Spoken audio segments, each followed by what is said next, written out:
Maya Cole's face hit the diner floor with a sound that made everyone freeze. Blood spread from her split lip. Her arms were wrapped around a 10-week-old German Shepherd puppy who could barely breathe, his tiny body shaking with pneumonia.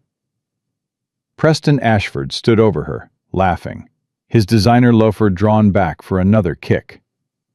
His girlfriend Blair was filming it, squealing with delight, already thinking about the likes this would get. They thought their family's money and power made them untouchable in Charleston.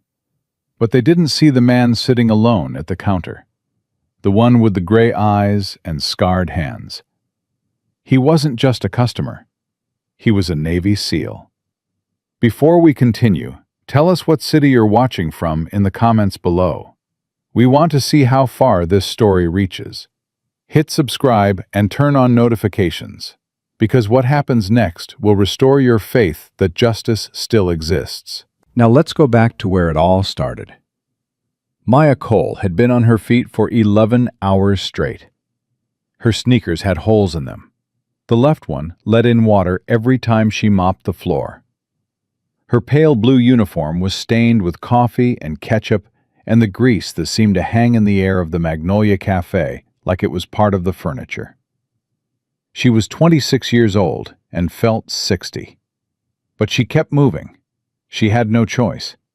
Rent was 2 weeks overdue. Her 4-year-old daughter Lily needed new shoes. The electricity bill was due tomorrow, and hidden under the counter in a canvas bag was the only reason she was still breathing. Scout. The puppy whimpered softly, and Maya's heart seized. She grabbed a stack of menus and moved casually toward the counter, using the motion as cover to crouch down. "Shh, baby," she whispered, her fingers finding the soft fur of his head. "Just 2 more hours, I promise. 2 more hours and we go home." Scout was 10 weeks old, German Shepherd, the most beautiful puppy she'd ever seen, with oversized paws and ears that hadn't quite figured out which direction to point. He was also dying. Pneumonia. Severe. The vet had been clear 3 days ago. He needs medication every 4 hours around the clock. He cannot be left alone. If his breathing fails and no one is there... The vet hadn't finished the sentence. She hadn't needed to.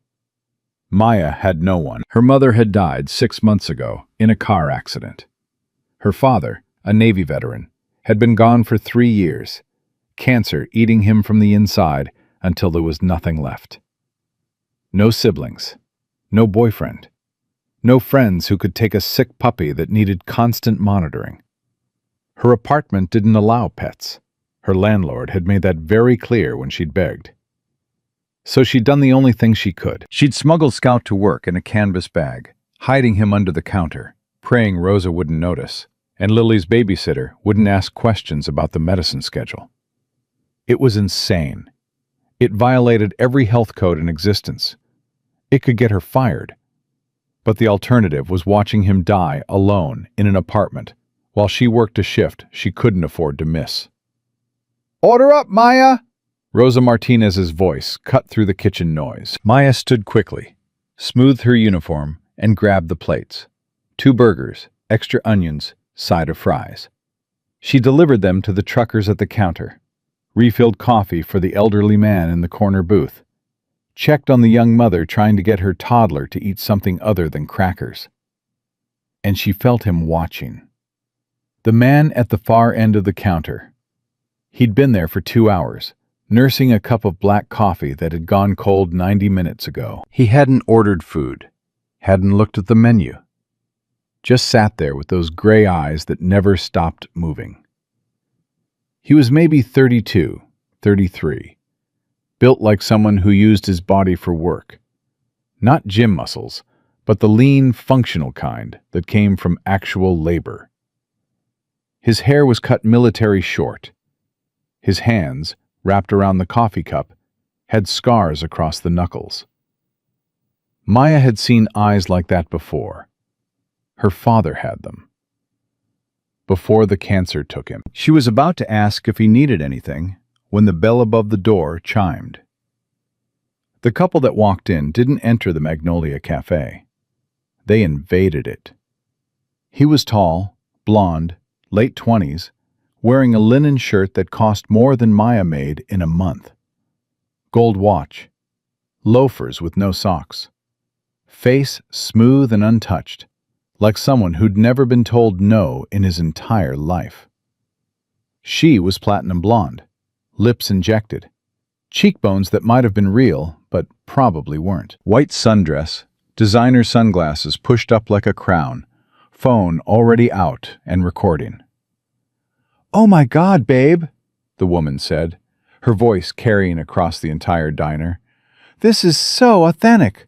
Look at this place. It's like stepping back in time."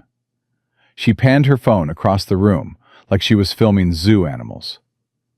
The man snapped his fingers, actually snapped them. "You, waitress, booth by the window. Clean it first." Maya's jaw tightened, but she dealt with worse. She grabbed 2 menus. "Right this way, sir." She led them to the booth, wiped down the table that was already clean, and set the menus in front of them. "I'm Maya. I'll be your server today. Can I start you off with something to drink?" The woman didn't look at her, still filming, doing narration for her followers. "And we're at this adorable little diner in Charleston. Very authentic Southern charm, very local. The staff is very—" She glanced at Maya, then back at the camera. "Rustic." Maya kept her smile fixed. Professional, because that's what you did when you needed the tips. The man finally looked up from his phone. "Perrier, for both of us. Cold. Last place served at room temperature, and we had to leave." "I'm sorry, sir. We don't carry Perrier.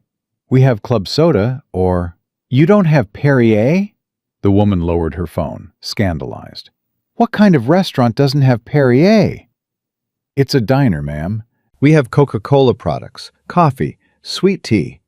"Fine, whatever. Diet Coke." The woman waved her hand dismissively. "And I'll have a Cobb salad. No egg, no bacon, no blue cheese. Avocado on the side, not on top. Dressing separate. And if there's even 1 crouton, I'm sending it back and you're not getting a tip." Maya wrote it down, pen pressing hard into the pad. "And for you, sir? Burger, medium rare. If it's not pink in the center, we're not paying for it." "I'll put that in right away." Maya retreated to the kitchen, her face neutral, her blood boiling. Rosa was at the grill, flipping patties. She took one look at Maya's expression. "Bad ones?" "The worst." "The blonde with the phone?" "She called me rustic, like I'm part of the decor." Rosa snorted. "Mija, I've been called worse by better people. Don't let them get to you." "I'm trying. How's—" Maya glanced toward the counter. "How's the little one?" Rosa's expression softened. She was the only person who knew about Scout. The only person who hadn't immediately demanded Maya remove him from the restaurant. "He was quiet last I checked, but he's due for medicine in 30 minutes. "I know. I'll cover for you when it's time." "Rosa, you don't have to—" "Family takes care of family. That puppy is yours. That makes him mine, too." Maya felt tears prick her eyes. She blinked them back. "Thank you." "Don't thank me. Just get through this shift, and don't let those 2 out there see him. Something tells me they're not dog people." The next 20 minutes were a masterclass in restraint. Blair, Maya learned her name from the constant social media narration, sent back her Diet Coke twice. First because it had too much ice, then because it didn't have enough. Preston complained that the napkins were flimsy, the silverware was spotted, and the music from the ancient jukebox was giving him a migraine. Maya smiled through all of it, apologized for all of it, fixed all of it, because that's what you did when you had a 4-year-old daughter who needed to eat. But when she delivered their food, everything changed. Blair was mid-sentence, filming herself explaining why Cobb salads were problematic, when Maya set the plate in front of her. Blair gestured dramatically, and her hand connected with Maya's arm. The Diet Coke tipped. Maya watched it happen in slow motion. The dark liquid arcing through the air, splashing across the table, the booth, and Blair's pristine white designer dress. The silence that followed was deafening. Blair looked down at the spreading brown stain across her lap.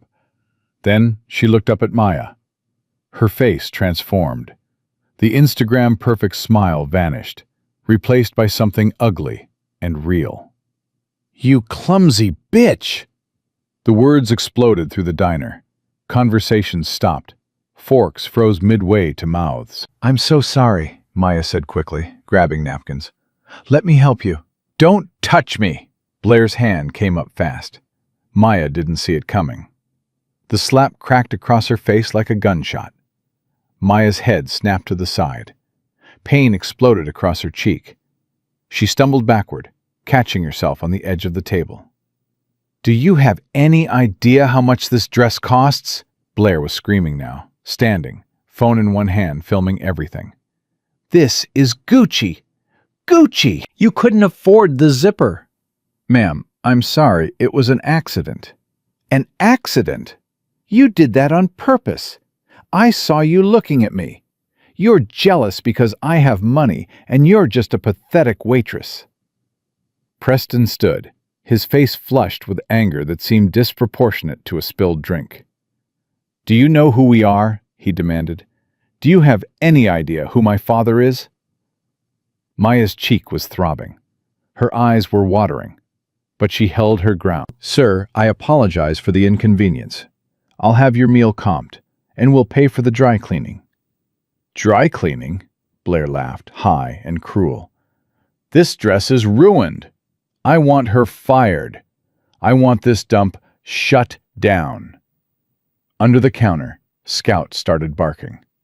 The sound cut through the chaos, sharp, high-pitched, terrified.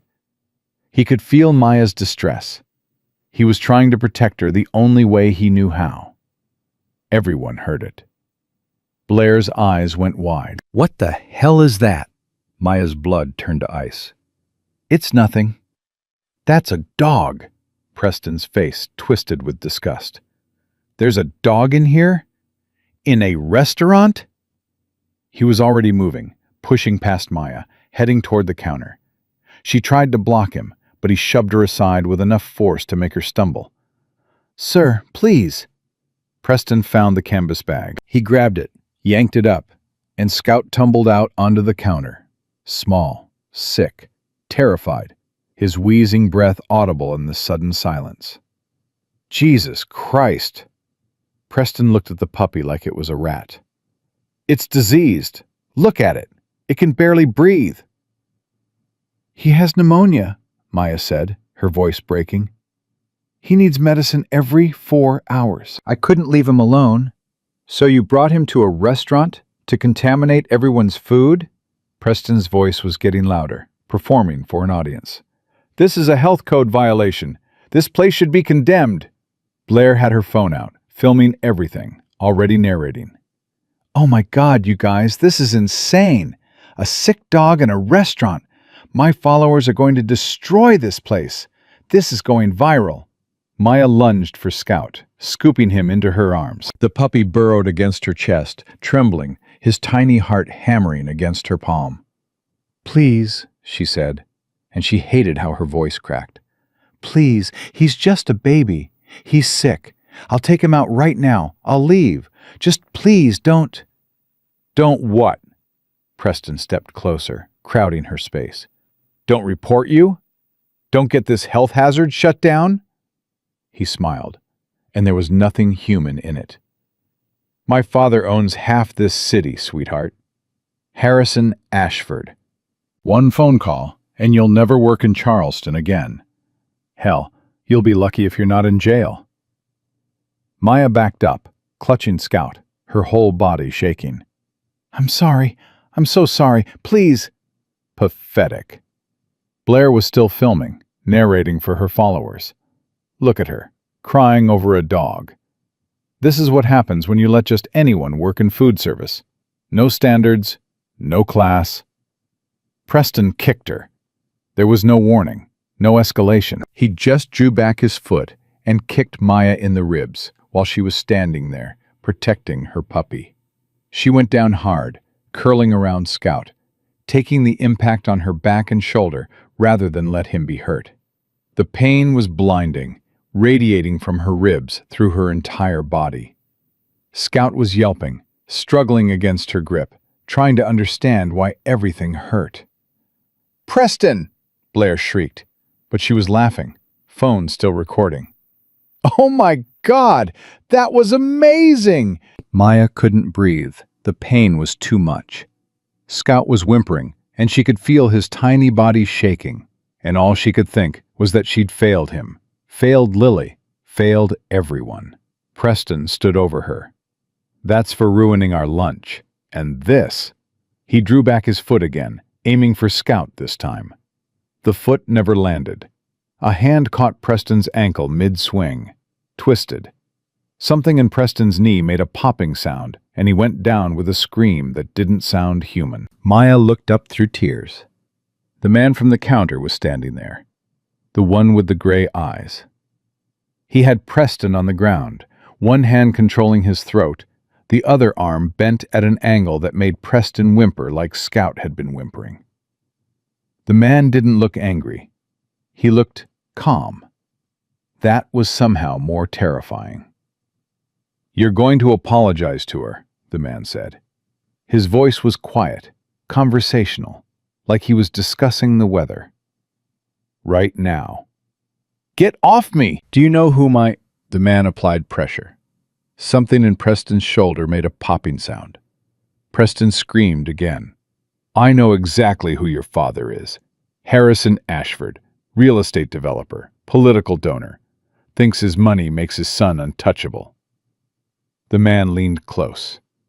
"I don't care. Apologize." "I'm calling the police!" Blair was screaming, her phone shaking in her hands but still recording. "This is assault! My father is a judge, Judge Thomas Montgomery. You're going to prison!" The man looked at her. Just looked.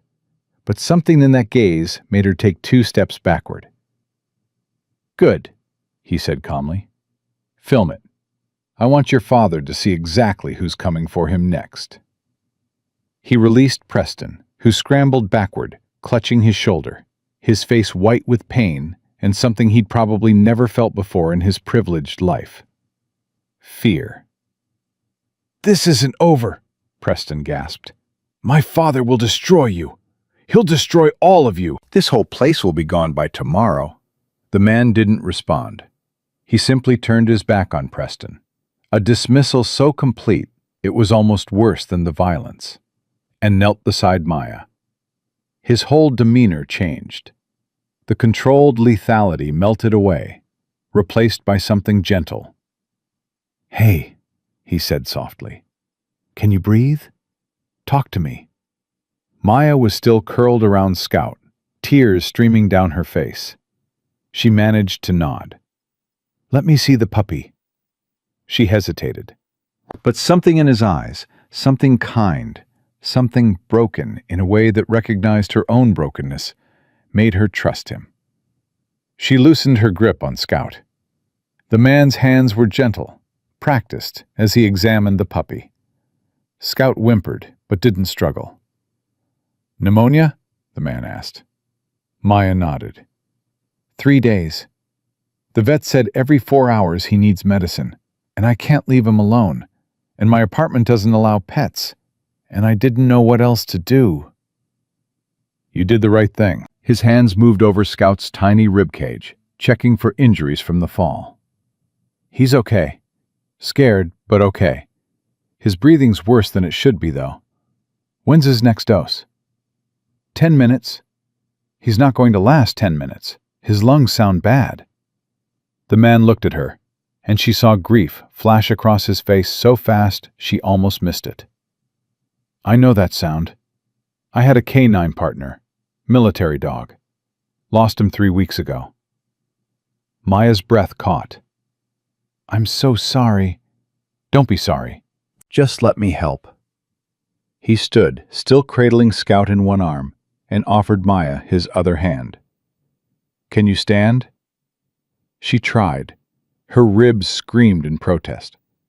She made it halfway up before the pain made her gasp. "Broken or bruised," the man said clinically. "You need an X-ray, but the puppy needs a vet first." "I can't afford—" "I've got it. I don't take charity." "It's not charity." His gray eyes met hers.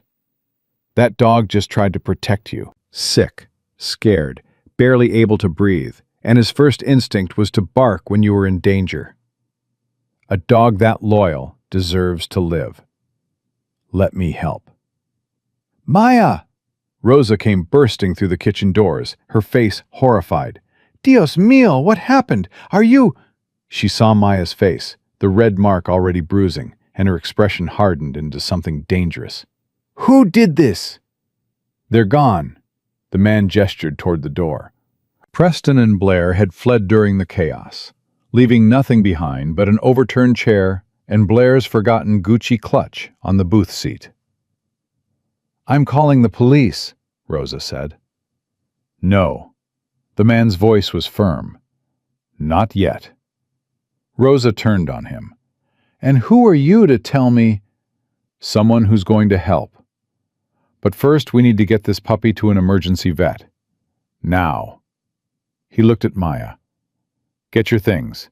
We're leaving." I can't just leave my shift. "Rosa, how many years has Maya worked for you?" the man asked. 7, Rosa said automatically. "Has she ever asked for a single favor in those 7 years?" Rosa's expression softened. "No, never." "Then she's asking now." He looked at Rosa. "Those two who just left, the blonde and her boyfriend, who are they?" Rosa's face went pale. That was Preston Ashford. His father is Harrison Ashford. He owns half the commercial real estate in Charleston. The shopping centers, the office buildings, half the rental properties. He's got politicians in his pocket, judges, the police chief. And the girl? Blair Montgomery. Her father is Judge Thomas Montgomery. He handles all of Harrison's legal problems, makes them disappear. The man absorbed this information without visible reaction. "Good to know." "You don't understand." Rosa grabbed his arm. "These people don't lose. They destroy anyone who crosses them. Businesses shut down overnight. People run out of town. There are rumors—" She stopped. "What kind of rumors?" People who disappeared. Witnesses who changed their stories. A reporter who was writing about the Ashfords died in a car accident last year. Nobody believed it was an accident. The man looked at her for a long moment. Then he almost smiled. "Ma'am, I've spent the last 10 years dealing with people who make the Ashfords look like playground bullies. Trust me when I say this. They're not going to win." "Who are you?" He didn't answer directly. Instead, he pulled out his phone. "I'm going to make a call. Then I'm taking Maya and her dog to a vet. And then we're going to have a very long conversation about Harrison Ashford and how to burn his empire to the ground." He stepped away, phone to his ear. Maya watched him go, still clutching her aching ribs, still trembling. Rosa wrapped an arm around her shoulders. "Mija, who is that man?" Maya shook her head. "I don't know, but I think maybe he's exactly who we need." From across the diner, she heard fragments of his phone conversation. "Diana, it's Marcus. I need a favor. Actually, I need several favors. There's a family in Charleston, the Ashfords. I need to know everything. Every case dismissed, every witness who recanted, every business they've destroyed. Because I just watched their son kick a woman protecting a sick puppy, and I'm not letting them get away with it. I don't care if it takes months. We're bringing them down." Marcus. His name was Marcus. He came back, pocketing his phone. "Let's go. My truck's outside." Maya hesitated. I don't know you. I don't know if I can trust—" "You can't," Marcus said honestly. You don't know me. You have every reason to be cautious. But that puppy is dying. Every minute we argue is a minute he doesn't have. So here's what I'm offering. I drive you to the emergency vet clinic 10 minutes from here. I pay for his treatment. And then you decide whether you want my help with anything else. But right now, Scout needs you to make a choice. Scout whimpered in his arms, as if agreeing. Maya looked at Rosa. What do you think? Rosa studied Marcus for a long moment. Then she nodded. I think he's military. I think he's seen things that broke him. I think he lost someone he loved. And I think when he looks at that puppy, he sees a chance to save something he couldn't save before. Go. Save Scout. I'll handle the rest. Maya grabbed her purse from under the counter. Thank you, Rosa, for everything. Don't thank me. Just come back safe. Marcus led Maya to a truck that looked like it had seen better days. The interior was clean but worn. There was a dog collar hanging from the rearview mirror. Worn leather. No tags. Marcus saw her looking at it. That was Rex's, my canine partner. He died protecting me 3 weeks ago in Afghanistan. Maya's throat tightened. I'm sorry. Me too. He started the engine. But Scout's not dying. Not today. Not on my watch. They drove in silence for the first few minutes. Maya held Scout against her chest, feeling his labored breathing, praying they'd make it in time. Her phone buzzed. Unknown number. You made a very powerful enemy today. Drop it now, or lose everything. Maya's hands started shaking. She showed Marcus. He glanced at it, then back at the road. They work fast. That's good. Good? They're threatening me. They're scared. People only threaten when they're afraid. They're trying to scare you into silence before you can talk. That means they know you're dangerous. He glanced at Scout. Or they know this story is dangerous. Rich couple beats up poor waitress protecting dying puppy. That's not a good look, even with their connections. What do I do? Nothing. Let them threaten. My sister's FBI. She's already building a file. Every threat they send is evidence. His jaw tightened. They just made their first mistake. They think you're alone. They don't know you have protection now. I have a daughter, Maya whispered. Lily, she's 4. If they go after her... They won't. I won't let them. Marcus's voice was absolute certainty. I failed my partner.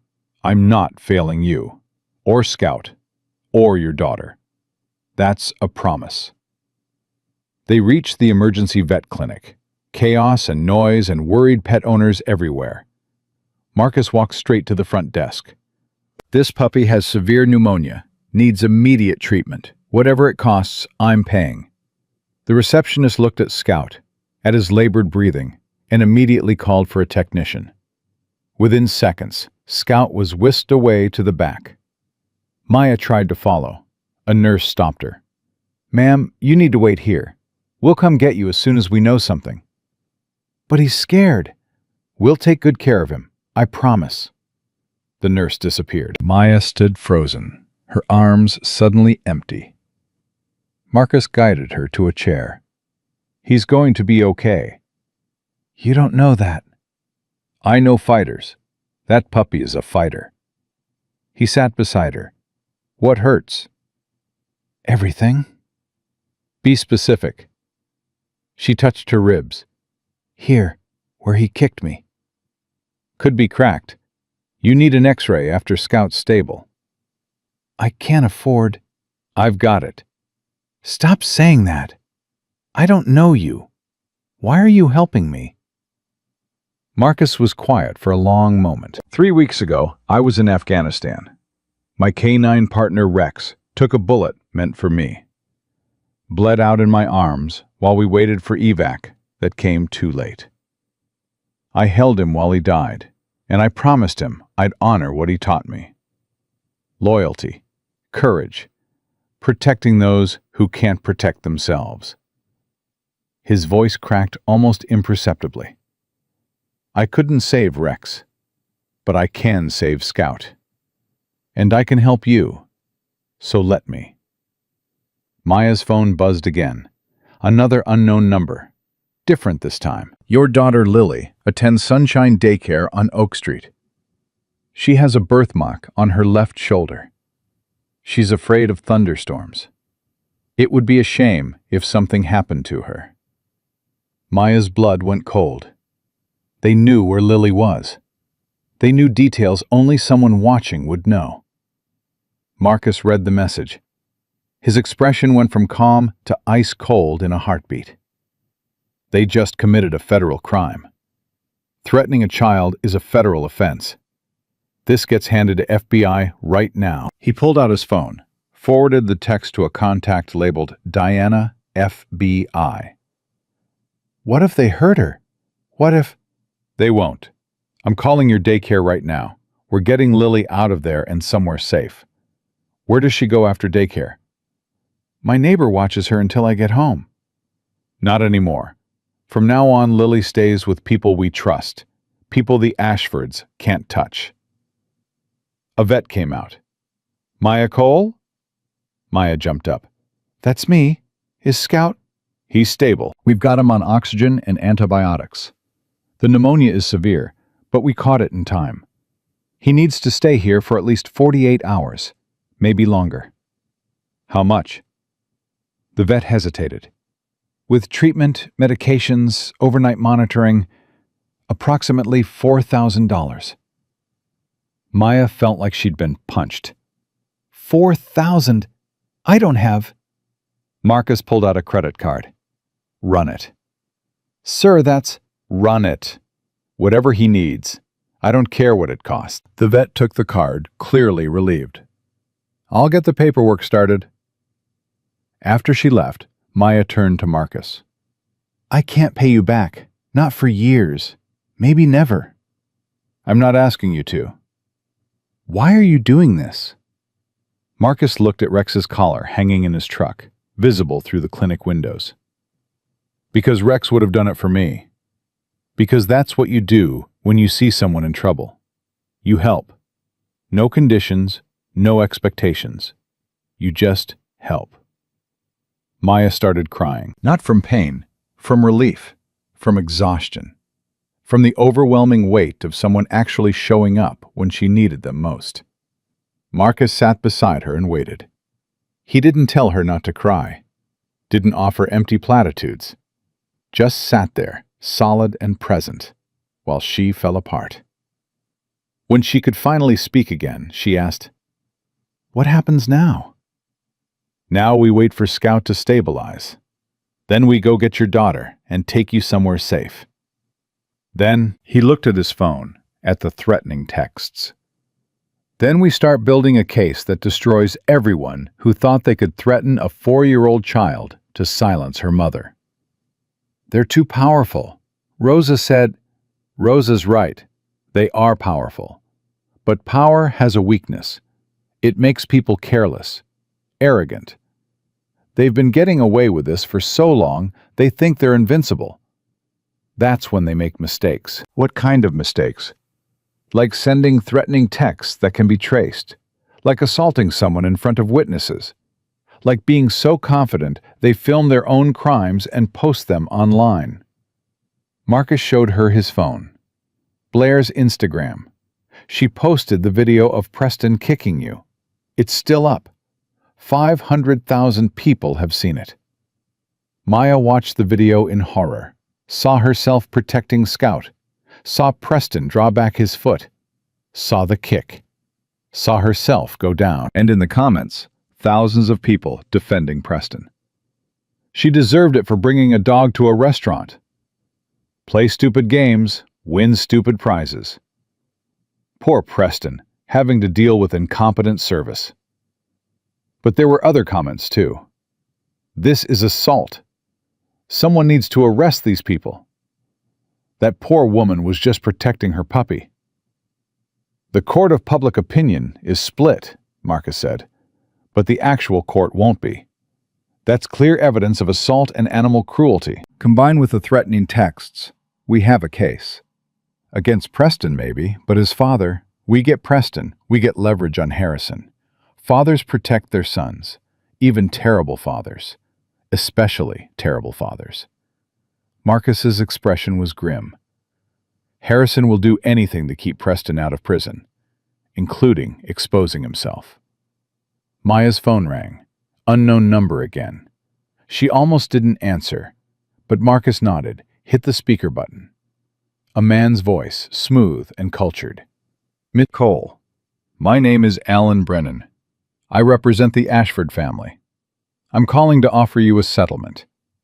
$500,000 in exchange for signing a non-disclosure agreement and a statement that today's incident was a misunderstanding. Maya looked at Marcus. He shook his head. I'm not interested, Maya said. Ms. Cole, I think you should reconsider. $500,000 would change your life. Pay your debts. Secure your daughter's future. All you have to do is acknowledge that you accidentally spilled a drink, became emotional, and the Ashfords were trying to help when you fell. That's not what happened. It's what will be in the official record. Because if you refuse this offer, I'll be filing charges against you. Creating a public health hazard by bringing an animal into a food service establishment. Child endangerment for your living conditions. Assault on Preston Ashford. He kicked me. He was defending himself when you lunged at him. We have video. Edited video, I'm sure, Marcus interrupted. This is Marcus Reed, Navy SEAL. I witnessed the entire incident. Your client assaulted Ms. Cole while she was protecting a sick puppy. I have 23 other witnesses. And I have the original video your client's girlfriend posted before you told her to take it down. Too late, already saved. Silence on the other end. Then, and you are? Someone who's going to make sure your clients face justice. Tell Harrison Ashford that threatening a 4-year-old child was a mistake. Tell him the texts have been forwarded to FBI.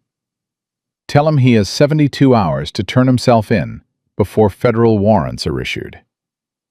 And tell Preston to enjoy his freedom while it lasts. Marcus hung up. Maya stared at him.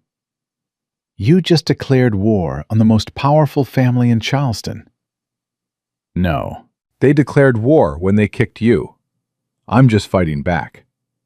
They'll destroy me. You. Everyone. Maybe. Or maybe we destroy them first. Marcus's phone rang. He answered. Diana? Yeah, she's here. You got the texts? Good. How fast can you get to Charleston? Tomorrow works. Yeah, bring the files. Everything you have on the Ashfords.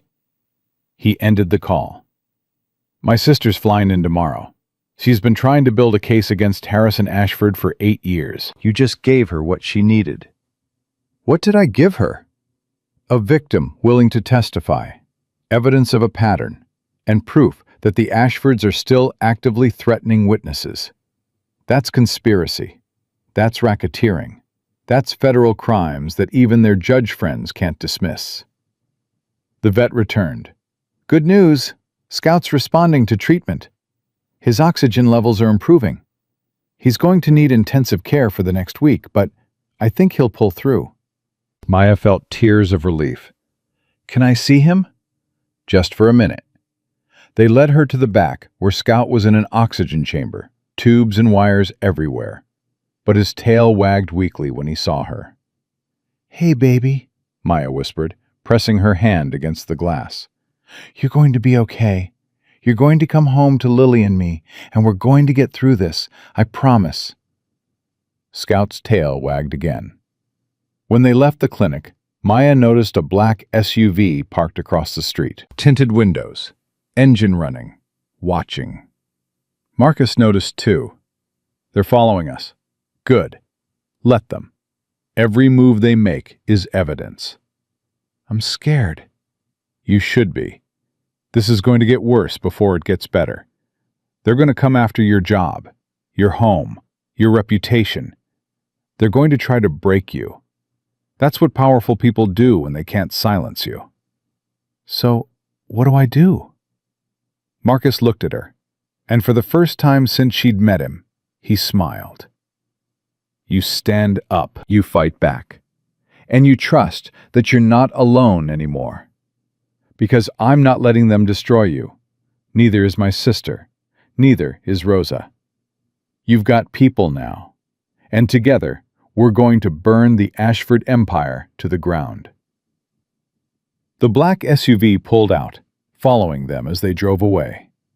And somewhere in Charleston, Harrison Ashford was making phone calls, calling in favors, preparing to destroy a waitress who dared to challenge his son. He had no idea what was coming for him, because Maya Cole wasn't just a waitress anymore. She was a witness, with evidence, with federal protection, and with a Navy SEAL who'd lost his canine partner and wasn't about to let another innocent creature die because rich people thought they owned the world. The war had started in a diner over a spilled drink and a sick puppy. It was going to end in a courtroom with justice finally served. Maya woke up the next morning in a motel room she didn't recognize. For a moment, she didn't remember where she was or how she'd gotten there. Then it all came flooding back. The diner, Preston's kick, Scout almost dying, Marcus paying $4,000 like it was nothing, the threatening texts about Lily. Lily. Maya shot up in bed, panic seizing her chest. Where was... Mommy? Her daughter was curled up in the other bed, clutching her stuffed rabbit, watching cartoons with the volume turned low. Safe. Whole. Unharmed. Hey, baby. Maya's voice came out rough. You okay? Marcus got me pancakes, and he said Scout is getting better. And he said we're on an adventure. Lily's 4-year-old logic made it all sound simple. Are we on an adventure, Mommy? Something like that. The motel room door opened. Marcus came in carrying coffee and a paper bag that smelled like breakfast. He'd clearly been up for hours. His hair was damp from a shower, and he was already on his phone. Diana lands in 2 hours, he said, handing Maya the coffee. She's bringing files on the Ashfords. Everything FBI has collected over 8 years. What good will files do? They own the judges, the prosecutors. You said it yourself. They make problems disappear. Federal judges. Federal prosecutors. Harrison Ashford owns local officials. He doesn't own the FBI. Marcus set the breakfast bag on the table. Eat. You need your strength. Today is going to be difficult. Why? What's happening today? Marcus's expression told her everything. You need to see for yourself. Get dressed. We're going to the cafe first. 20 minutes later, Maya stood outside Magnolia Cafe and felt her world crumble. A health department notice was plastered across the door. Closed by order of Charleston County Health Department. Critical violations. Rosa was there too, her face red from crying. They came at 6 this morning. 6 inspectors. They found violations I've never had in 30 years. Grease traps, refrigerator temperatures, dishwasher sanitization, even the parking lot drainage. Everything, all at once. Rosa, I'm so sorry. Don't apologize, mija. This isn't your fault. Rosa's voice shook with rage. They did this because you stood up to them. Because that boy kicked you and you didn't just take it. Harrison Ashford made one phone call and destroyed my business. Marcus was reading the violation notice. These are standard citations. Every restaurant has these issues. They're never enforced unless someone pays to have them enforced. How long is the closure? Maya asked. Indefinite, until all violations are corrected and re-inspected. Could be weeks. Could be months. Rosa looked at Maya. I can't pay my employees if I'm not open. I can't pay the mortgage on this building. 40 years of work, and Harrison Ashford destroyed it in one morning. Maya felt sick. This is my fault. I brought Scout to work. You protected your puppy. That's not a crime. What's a crime is what they're doing to punish you for it. Rosa grabbed Maya's hands. Don't you dare apologize. You did nothing wrong. But Maya's phone was already buzzing with a new message. Unknown number. Your landlord wants to see you immediately. Something about your lease. No, Maya whispered. Marcus read over her shoulder. They're hitting you from every angle. Job, home, what else? As if in answer, Maya's phone rang. Sunshine Daycare. Ms. Cole, this is Director Murphy. I'm afraid we need to discuss Lily's enrollment. Several parents have expressed concerns after seeing the incident online. They're worried about having their children around someone who might bring inappropriate situations into our environment. Maya's hand tightened on the phone. Are you expelling my daughter from daycare? Not expelling. Just asking you to find alternative arrangements for everyone's comfort.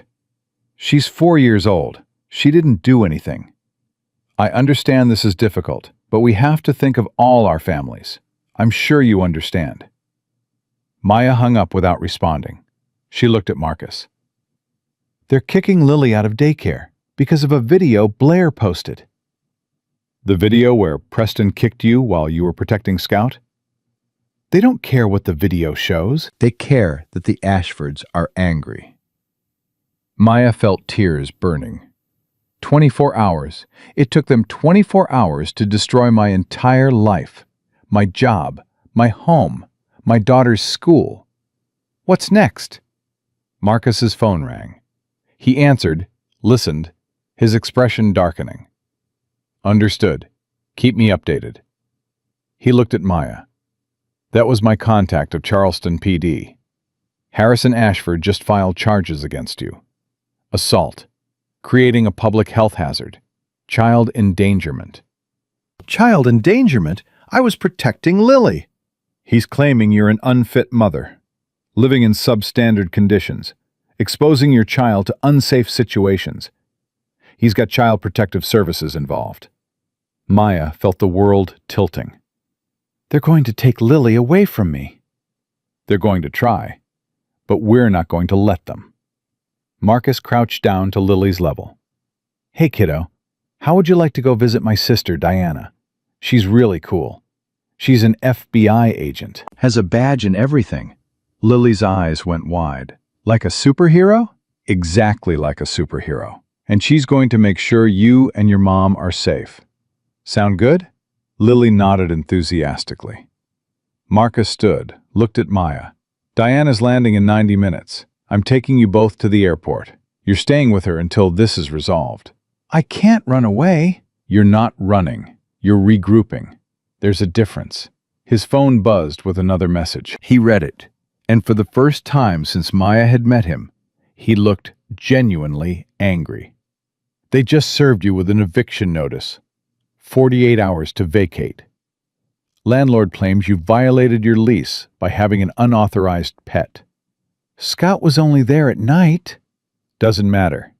The landlord rents from an Ashford-owned property management company. Harrison made a call. You're out. Maya sat down on the curb outside the cafe. Her hands were shaking. I have nowhere to go. No job? No home? They're trying to take my daughter. How do I fight this? You don't fight it alone, Marcus sat beside her. That's what they're counting on. That you'll be isolated, scared, overwhelmed. That you'll take their settlement offer and disappear. But you're not alone. A black sedan pulled up. A woman in her late 30s stepped out. Sharp eyes, dark suit, FBI badge clipped to her belt. She looked like a female version of Marcus. Same intensity, same controlled energy. Diana, Marcus said. Marcus. She looked at Maya. You must be Maya Cole. I've been reading about you all morning. You've made some very powerful people very nervous. I didn't mean to. Don't apologize. Nervous, powerful people make mistakes. That's when we catch them. Diana pulled out a tablet. I've been investigating Harrison Ashford for 8 years. He's connected to money laundering, bribery, witness tampering, possibly trafficking. But every time we get close, witnesses recant. Evidence disappears. Cases get dismissed by judges who owe Harrison favors. So how do we stop him? We build a case so public, so documented, so ironclad that even his judge friends can't bury it. Diana showed Maya the tablet. Blair's video has been viewed 800,000 times in the last 18 hours. It's trending on social media. News outlets are picking it up. Wealthy couple assaults waitress protecting sick puppy. That's national news. But the comments, half of them are defending Preston. Half, which means half are outraged. That's enough. Public pressure matters, even to corrupt judges. Diana pulled up another file. I need you to tell me everything, every detail about what happened, every text they've sent, every threat. I'm building a federal case for witness intimidation, conspiracy, bribery. But I need your testimony. What if I testify and they still win? Then at least you fought. At least you didn't let them silence you. Diana's voice was firm. My brother told me what Preston did. Kicked you while you were protecting a puppy with pneumonia. Men who do that don't stop. They escalate. How many other women has Preston assaulted? How many witnesses has Harrison threatened? This ends when someone stands up. You're standing up. We're standing with you. A car pulled up. Aggressive, expensive, BMW with tinted windows. Alan Brennan stepped out. The lawyer who'd called yesterday. Miss Cole? Mr. Reed? Special Agent Reed. He nodded to each of them. I'm here with a revised offer from my clients. $1 million. You sign an NDA, you recant your accusations, you state publicly that this was a misunderstanding. You and your daughter relocate to another city of your choosing. Fresh start, new life. All you have to do is walk away. Maya looked at the lawyer. What happens to the next waitress Preston kicks? I'm sorry? The next woman he hurts. The next person your client's son assaults because he thinks his money makes him untouchable. What happens to them?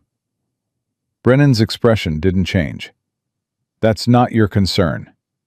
It is my concern, because I was that woman yesterday, and tomorrow someone else will be that woman unless someone stops him. Ms. Cole, you're not understanding the situation. Harrison Ashford has resources you can't imagine. He will make your life unlivable. You'll never work in Charleston again. Your daughter will be taken by CPS. You'll face criminal charges. All of this can go away. $1 million. Take it. No. Brennan's mask slipped slightly. You're making a very foolish decision. Maybe, but it's my decision. Then I'm authorized to tell you this. If you proceed with any legal action against my clients, they will file a countersuit for defamation, harassment, and intentional infliction of emotional distress. They will seek $10 million in damages. They will file for full custody of your daughter, citing your instability and violent behavior. And they will win because Judge Montgomery will be presiding over the case. Do you understand what I'm telling you? Diana stepped forward. I understand you just threatened a federal witness in front of an FBI agent. That's a felony. Shall I arrest you now, or would you like to leave voluntarily?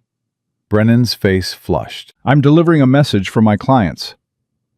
Your clients just committed conspiracy to obstruct justice. Every threat you just made is documented. I'm recording this conversation. You've given us everything we need to add more charges. Diana pulled out handcuffs.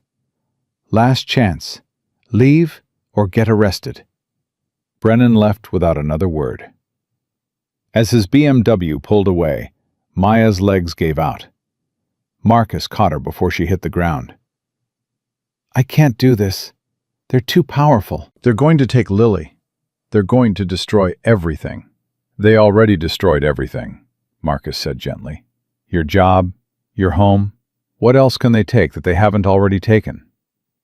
My daughter. Not happening. CPS can't take Lily without a hearing. We'll fight it. Diana's the best witness you could have. FBI agent testifying that you're being targeted by a corrupt family. No judge wants that kind of scrutiny, even corrupt ones. You don't know Judge Montgomery. No, but I know federal judges. And if local courts won't give you justice, we'll go federal.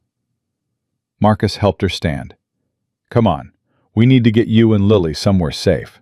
Then we start fighting back. They drove to a different motel on the outskirts of Charleston. Diana went inside to check them in while Marcus kept watch. Lily was asleep in the back seat, exhausted from the stress, even though she didn't fully understand what was happening. Maya's phone rang. Unknown number, again. She almost didn't answer, but Diana gestured for her to pick up. Recording device ready. Hello? Miss Cole, this is Jessica Torres. You don't know me, but I know you. I saw the video of what Preston Ashford did to you. Maya's heart started racing. Who are you? Someone he hurt 5 years ago. I was a housekeeper at one of the Ashford hotels. Preston came on to me. When I rejected him, he assaulted me. I reported it. The police took my statement. Then Harrison Ashford had me deported. I'm an American citizen. My parents were immigrants, but I was born here. But Harrison fabricated documents claiming I was illegal. By the time I proved my citizenship, I'd spent 8 months in a detention center. Lost my job. Lost my apartment. Lost everything. Diana was gesturing frantically for Maya to keep her talking. Why are you calling me? Because I'm tired of being afraid. I'm tired of watching him hurt people. I saw your video. Saw him kick you. Saw his girlfriend laugh about it. And I realized, if I don't speak up now, he's just going to keep doing it. I want to testify. If you're building a case against him, I want to help. Diana grabbed the phone. Miss Torres, this is FBI Special Agent Diana Reed. Where are you right now? Miami. I moved here after the detention. Started over. I need you to stay where you are. I'm sending agents to take your statement. Can you document everything? Police reports, detention records, anything that proves Harrison Ashford targeted you. I kept everything, every document, every threat. I was waiting for someone to care. We care. Give me your address. We're bringing you into protective custody. After Diana got the information and hung up, she looked at Maya with something like hope. That's one. We need more. Preston and Harrison have been doing this for years. There have to be other victims. Marcus was already on his phone.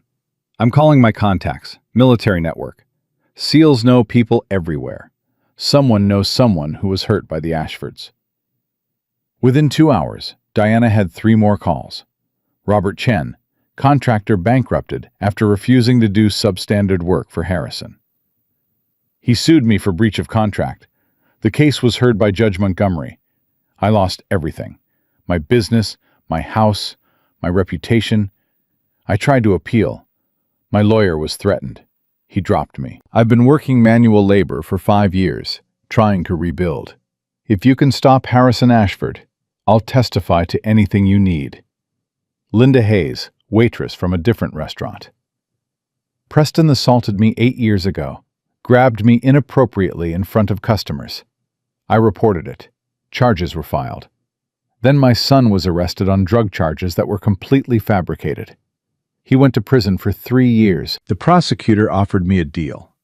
Drop the charges against Preston. My son gets paroled. I dropped them. He got paroled, and I've hated myself every day since. When I saw your video, I saw myself. Someone who got hurt and stayed silent to protect family. But silence didn't protect my son. It just let Preston hurt more people. Sarah Mitchell, college student. Preston raped me at a party 2 years ago. I reported it to campus police. Then Harrison's lawyers showed up with photos of me drinking at the party, Said I was too drunk to remember what happened. Said I was lying for attention. The case was dismissed. The university gave me a settlement to stay quiet. $20,000. I took it because I was terrified. But it wasn't rape that destroyed me. It was watching him walk away like it never happened. If you're taking him down, I want to help. Diana listened to each story, documenting everything, her expression getting harder with each new victim. It's a pattern, she said after the fourth call. Assault, intimidation, bribery, using the legal system to punish victims. Harrison doesn't just protect Preston. He weaponizes institutions against anyone who challenges them. That's racketeering. That's conspiracy. That's federal crimes that even corrupt judges can't dismiss. Marcus looked at the growing list of victims. 4 people willing to testify. How many more are out there too scared to come forward? Dozens, probably. Maybe hundreds over the years. Diana pulled up her case files. I've been tracking Harrison for 8 years. Every time I get close, something happens. Witnesses disappear, evidence vanishes. But this time is different. This time, we have video. We have public attention. We have victims coordinating testimony. And we have you. She looked at Maya, refusing to be bought off. Maya felt the weight of that. What if I'm not strong enough? What if they break me? Then we pick you up and keep fighting, Marcus said simply. That's what teams do. You don't have to be strong every moment. You just have to keep standing. Diana's phone buzzed. She read the message and her expression shifted. We just got a break. Someone claiming to have insider information on Harrison's financial operations. Anonymous email. Says he has documentation of bribes, payoffs, and money laundering going back 15 years. Could be a trap, Marcus warned. Could be, but it's worth investigating. Diana typed a response. I'm setting up a secure meeting. If this source is legitimate, we might have the smoking gun we need. 3 hours later, they met the source at a quiet coffee shop 40 miles outside Charleston. The man was mid-50s, nervous, kept looking over his shoulder. My name is David Walsh. I was Harrison Ashford's accountant for 8 years. I quit 2 months ago because I couldn't stomach what he was making me do. Diana leaned forward. What did he make you do? Launder money, pay bribes, create shell corporations to hide assets. I have files proving Harrison paid $26 million to judges, prosecutors, and police officials over 15 years. I have documentation of 47 cases against Ashford family members that were dismissed after payments were made. I have everything. Why come forward now? Walsh's hands were shaking. Because I have a daughter.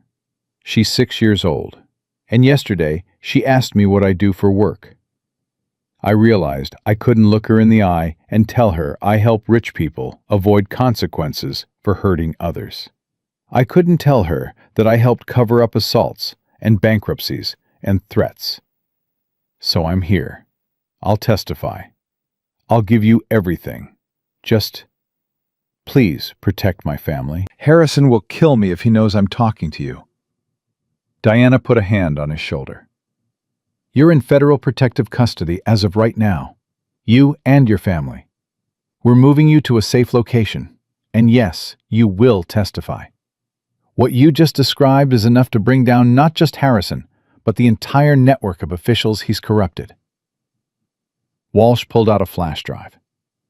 Everything's on here. Financial records, wire transfers, shell company documents. Spreadsheets tracking every bribe, every payment, every case that was fixed. It's all documented because Harrison made me document everything. He wanted records in case he ever needed leverage against the officials he was paying. He created his own evidence. Diana took the flash drive like it was the Holy Grail. Mr. Walsh, you just changed everything. This case just went from difficult to ironclad. But Marcus was watching the coffee shop entrance. We need to move, now. Black SUV just pulled up. Same one that followed us yesterday. They moved fast. Diana hustled Walsh out the back exit, while Marcus stayed with Maya and Lily. But the SUV doors opened, and two men in suits stepped out. Not police, not FBI. Private security. They headed straight for Marcus. "Mr. Reed, Harrison Ashford would like a word." "I'm not interested." It wasn't a request. Marcus positioned himself between the men and Maya. "Tell Harrison if he wants to talk, he can do it through his lawyers. Or better yet, through federal prosecutors when they indict him." One of the men reached for Marcus's arm. Bad decision. Marcus moved with the same efficiency Maya had seen in the diner. 2 seconds later, both security guards were on the ground, restrained, clearly not expecting a Navy SEAL's combat training. "FBI!" Diana appeared with her weapon drawn, badge visible. "On the ground, now!" The security guards complied, hands spread. Diana called for backup while Marcus kept watch. Within 10 minutes, local police arrived, and their reaction told Maya everything she needed to know about corruption in Charleston. The responding officer looked at the guards, then at Diana, then sighed. "Special Agent Reed. These men work for Harrison Ashford, private security, licensed. They were just doing their job. Their job was assaulting a federal witness and attempting to intimidate an FBI agent. That's a crime. Or it's a misunderstanding." "Officer, are you refusing to arrest two men who assaulted a civilian in front of multiple witnesses?" The officer hesitated. "I'm saying maybe everyone should calm down and we can sort this out without charges." "You're saying you're on Harrison Ashford's payroll." Diana's voice was ice. "Which means you're about to be investigated for corruption. Badge number, now." The officer's face went pale. He'd been called out in front of witnesses. He couldn't back down without confirming Diana's accusation. "I'm just trying to keep the peace. Then arrest these men or step aside and let me do it." The officer arrested them, reluctantly. But it was on record. 2 of Harrison's security team in custody for assault and intimidation. As the police car drove away, Diana looked at Maya.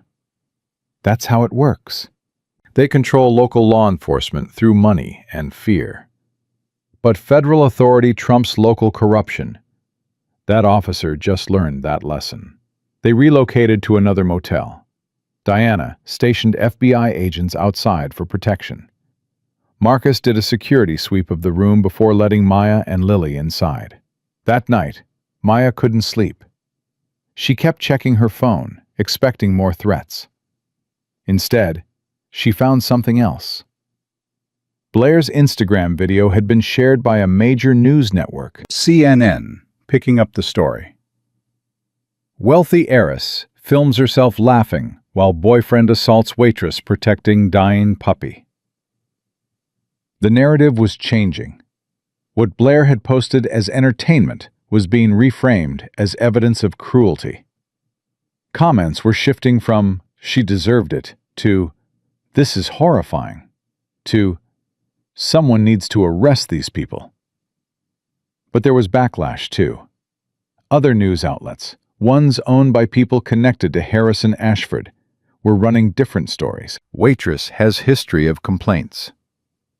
Woman exploits sick dog for sympathy. SEAL suffers PTSD, attacks innocent diners. All lies, but effective lies. Maya showed Marcus. He read the articles without expression. They're trying to destroy your credibility before trial. Standard playbook. Wealthy defendants always attack the victim's character. What if it works? What if people believe I'm lying?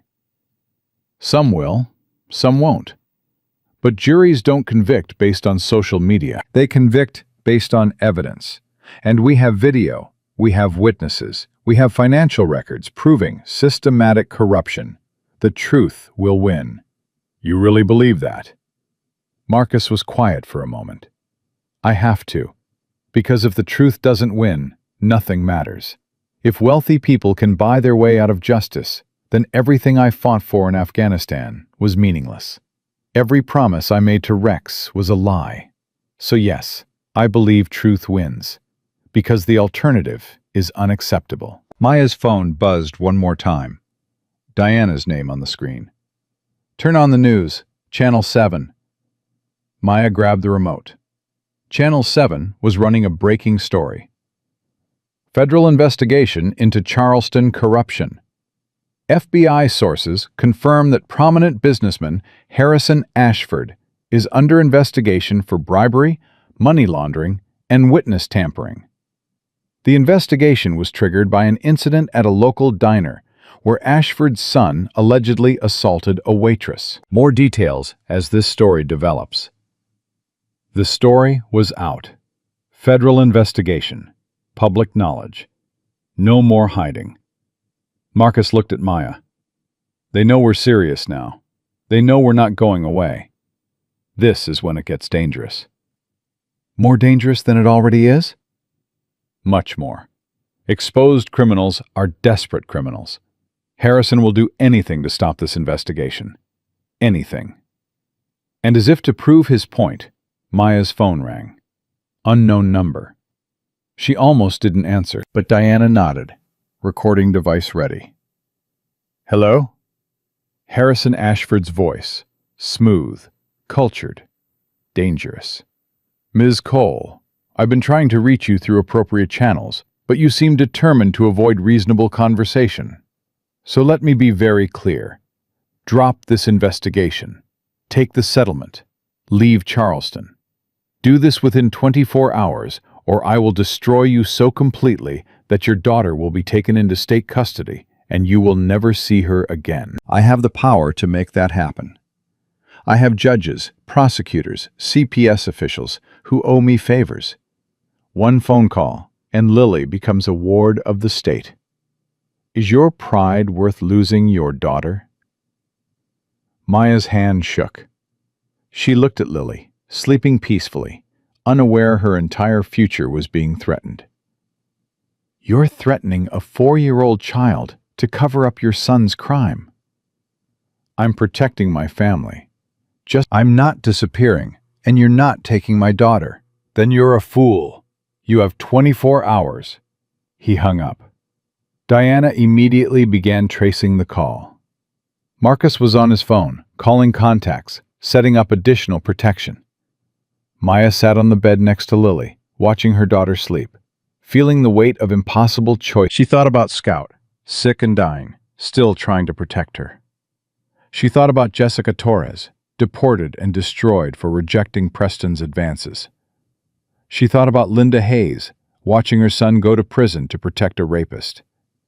She thought about all the victims who'd stayed silent because fighting seemed impossible. And she made her choice. I'm not backing down, she told Marcus and Diana. Whatever it costs, whatever he does. I'm testifying, I'm fighting, and I'm not letting him win. Marcus nodded. Then we protect you, and we finish this. Diana was already typing. I'm requesting emergency protective custody. Federal marshals. Round-the-clock protection for you and Lily. Harrison just threatened a federal witness on a recorded line. That's another felony.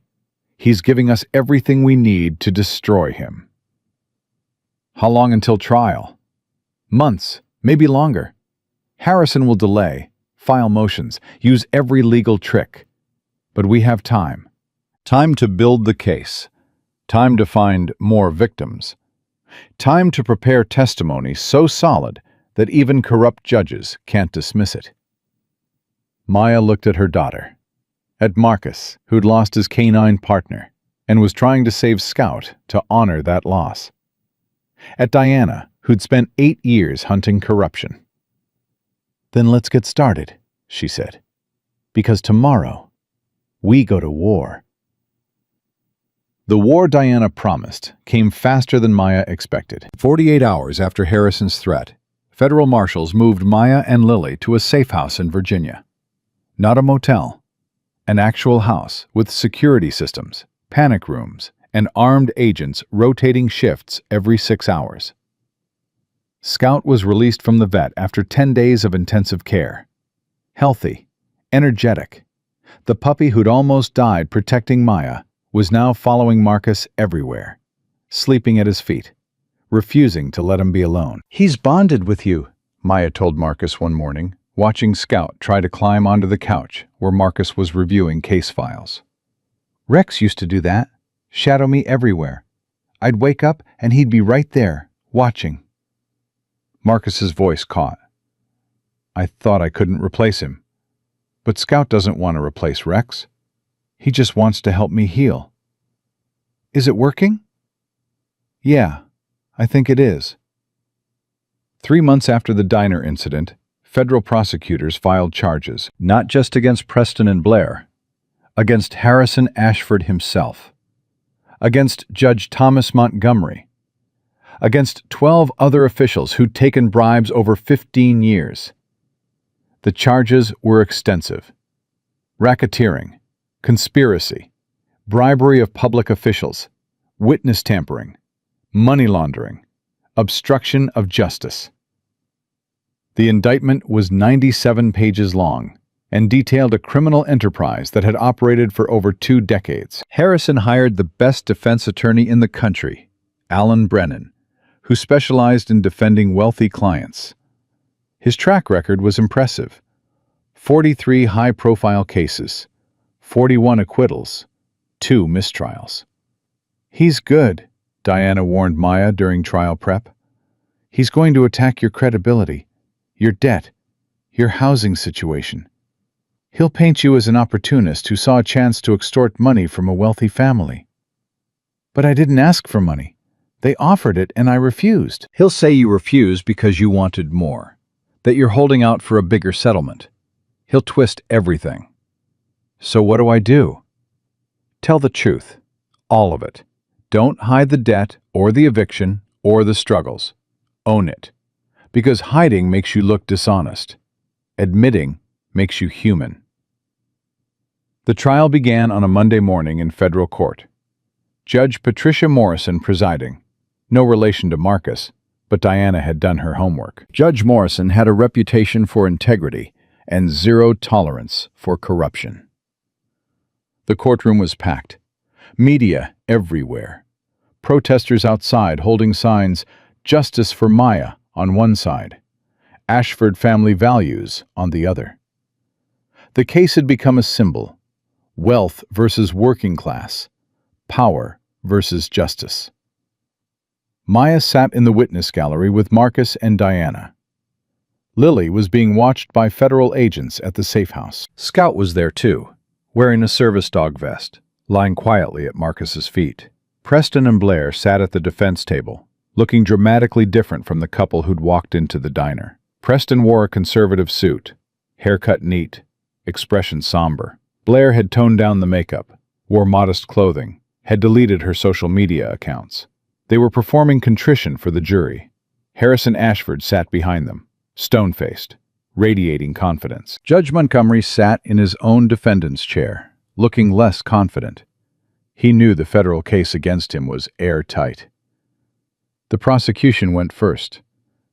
Federal prosecutor James Mitchell was methodical, building the case piece by piece. "Ladies and gentlemen of the jury, this case is about power and its abuse. About a family who believed wealth placed them above the law. About a system corrupted by money. And about ordinary people who found the courage to expose that corruption." He played Blair's video. The entire courtroom watched Maya get slapped, watched Preston kick her while she protected Scout, watched them both laugh. Several jurors looked disgusted. Brennan objected. "Your Honor, this video has been edited and taken out of context." "It's the original video Ms. Montgomery posted to her own social media account," Mitchell countered. "Taken directly from her Instagram before she deleted it. No edits, no context needed. The jury can see exactly what happened." Judge Morrison overruled the objection. Mitchell called his first witness, Jessica Torres. Jessica walked to the stand with visible fear, but her voice was steady. She described working at the Ashford Hotel 5 years ago. Described Preston cornering her in a supply closet. Described reporting it. Described Harrison's retaliation, the fabricated deportation documents, the 8 months in detention, the destruction of her life. "Why are you testifying now?" Mitchell asked. Because I saw Maya Cole's video, saw Preston kick her while she was protecting a puppy, and I realized he hadn't changed. He was still hurting people, still getting away with it. I couldn't stay silent anymore. Brennan's cross-examination was brutal. "Ms. Torres, you were deported because you were in this country illegally, correct?" No, I'm an American citizen. My parents immigrated legally, and I was born in Florida. "But you were detained for 8 months. That doesn't happen to citizens. It happened because Harrison Ashford fabricated documents claiming I was illegal. It took 8 months to prove he'd falsified records, or 8 months for you to create false documents proving citizenship." Brennan's tone was skeptical. "Ms. Torres, isn't it true you sued the Ashford Hotel for wrongful termination and lost?" I lost because Judge Montgomery presided over the case. The same judge sitting right there, she pointed at Montgomery, who took bribes from Harrison Ashford. That's why I lost, not because my case wasn't valid. Brennan tried to recover. "You have no proof Judge Montgomery was bribed." Actually, we do. Mitchell stood, holding David Walsh's financial records. Exhibit 47. Wire transfer from Harrison Ashford's shell company to Judge Montgomery's offshore account. $200,000. Dated 3 days before Ms. Torres's case was dismissed. "I'd say that's pretty clear proof." The courtroom erupted. Judge Morrison called for order. Brennan sat down, looking less confident. Mitchell called Robert Chen next. The contractor described refusing to do substandard work, being sued by Harrison, losing everything because Judge Montgomery, who'd been bribed, presided over the case. Then Linda Hayes, the waitress whose son was imprisoned on fabricated charges after she testified against Preston. Then Sarah Mitchell, the college student Preston had raped, whose case was dismissed after Harrison's lawyers intimidated her into silence. 4 victims, 4 similar stories, 4 examples of the same pattern. Ashford's hurt someone, victim speaks up, Harrison uses money and corrupt officials to destroy the victim. By the end of the first week, the pattern was undeniable. But Brennan was skilled. He attacked each victim's credibility, pointed out debts, criminal records, past mistakes, made them look unreliable. "Ms. Hayes, you've been arrested for shoplifting twice, correct?" Yes, both times after my son went to prison. I was desperate. I stole food to feed my daughter. "So you're a thief who stole because you were desperate. Just like you're accusing my client of crimes because you're desperate for settlement money." I don't want money. I want justice for my son. He spent 3 years in prison for crimes he didn't commit because I tried to stop Preston Ashford from assaulting more women. Or your son was guilty and you're using this trial to rewrite history. Linda looked at the jury. "My son had no criminal record, no drug history. The drugs they claimed to find in his car were planted. The officer who arrested him? He received a $50,000 payment from an Ashford shell company 3 weeks later. That's in the financial records." "That's proof." Brennan had no response to that. On day 8 of the trial, Maya testified. She'd been preparing for weeks, but nothing could fully prepare her for walking to that stand, raising her right hand, swearing to tell the truth in front of Preston Ashford and the father who'd tried to destroy her life. Mitchell led her through the story. The diner, the spilled drink, the slap, protecting Scout, Preston's kick, the threats that followed. "Ms. Cole, why didn't you just accept the settlement offer? $1 million would have changed your life."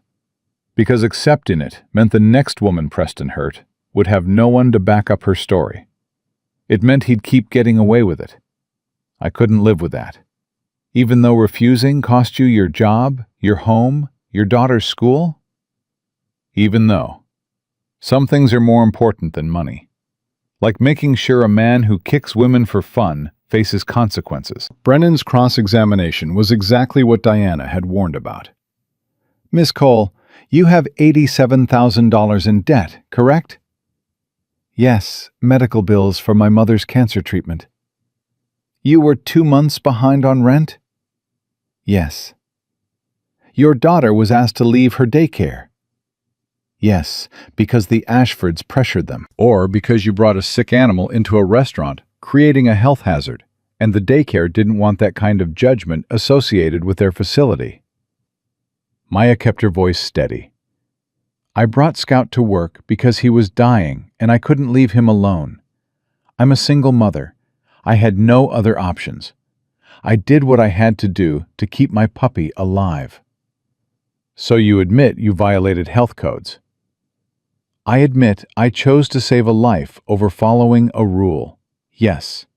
And you chose to assault my client. I didn't assault anyone. Your client kicked me while I was on the ground protecting Scout. That's on video. The video his girlfriend posted. The video you can't dispute because it shows exactly what happened. Brennan changed tactics. Ms. Cole, isn't it true you contacted media outlets before filing charges? No, media outlets contacted me after Blair's video went viral. But you gave interviews, told your story publicly. That sounds like someone seeking attention, not justice. I gave interviews because FBI asked me to. Because public pressure matters. Because people like your client count on victims being too afraid to speak up. Well, I spoke up. And I'm not afraid anymore. You should be afraid, Brennan said quietly. Because if this jury doesn't believe you, you'll face charges for defamation, false accusations, and fraud. You'll lose custody of your daughter. You'll spend years in prison. That doesn't scare you? Maya looked directly at Preston. What scares me is men who hurt women and think money makes it okay. What scares me is little girls growing up in a world where rich people face no consequences. What scares me is staying silent and letting him hurt someone else.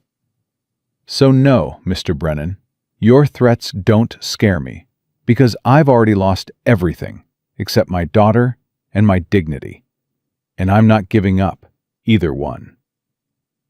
The courtroom was silent. Judge Morrison spoke. Mr. Brennan, do you have any questions that don't involve threatening the witness? Brennan sat down. On day 10, the prosecution played their final card. Your Honor, we'd like to bring Scout into the courtroom. Brennan objected immediately. This is a stunt. A puppy has no relevance to this trial. The puppy is the reason Ms. Cole was assaulted, Mitchell argued. Preston Ashford kicked her while she was protecting Scout. The jury should see the animal at the center of this case. Judge Morrison allowed it. Marcus brought Scout into the courtroom. The puppy was 4 months old now, healthy, energetic, wearing a small service dog vest. He walked beside Marcus with perfect discipline until he saw Maya. Then he broke into a run, jumping into her arms, licking her face, tail wagging so hard his whole body shook. Maya started crying. She couldn't help it. This was the puppy who'd almost died, who'd tried to protect her when he could barely breathe, who'd survived because Marcus had paid $4,000 without hesitation. The jury was watching. Several were crying, too. Mitchell spoke quietly. Ms. Cole, this is Scout, the puppy you were protecting when Preston Ashford kicked you. Can you tell the jury why you brought him to work that day? He had severe pneumonia. The vet said he needed medicine every 4 hours and couldn't be left alone. My apartment doesn't allow pets. I had no family, no friends who could watch him, so I brought him to work because the alternative was letting him die alone. I couldn't do that. He's all I have left of my mother. She bought him for my daughter before she died in a car accident. I couldn't let him die too. She buried her face in Scout's fur. He's just a puppy. He didn't hurt anyone. And Preston kicked me for trying to save his life. No further questions, Mitchell said. Brennan tried to cross-examine, but what could he say? The puppy was sitting in Maya's lap, looking at her with absolute trust and love. The optics were devastating for the defense. On day 12, David Walsh testified. The accountant who'd kept meticulous records of every bribe, every payoff, every case that was fixed. He walked the jury through 15 years of corruption. Showed wire transfers, shell company documents, spreadsheets tracking payments to judges, prosecutors, police. Mr. Walsh, why did Harrison Ashford document all of this? Insurance. He wanted leverage against the officials he was bribing. If they ever turned on him, he could destroy them with evidence they'd been corrupted. He created a paper trail as protection. And that paper trail is now being used to prosecute him? Yes. The same records he created to protect himself are the evidence that will convict him. Brennan tried to attack Walsh's credibility. You're a disgruntled former employee seeking revenge. I'm a father who couldn't look his daughter in the eye and tell her I help rich people avoid consequences for hurting others. That's why I came forward. Not revenge. Conscience. The trial continued for 3 weeks. More witnesses, more evidence.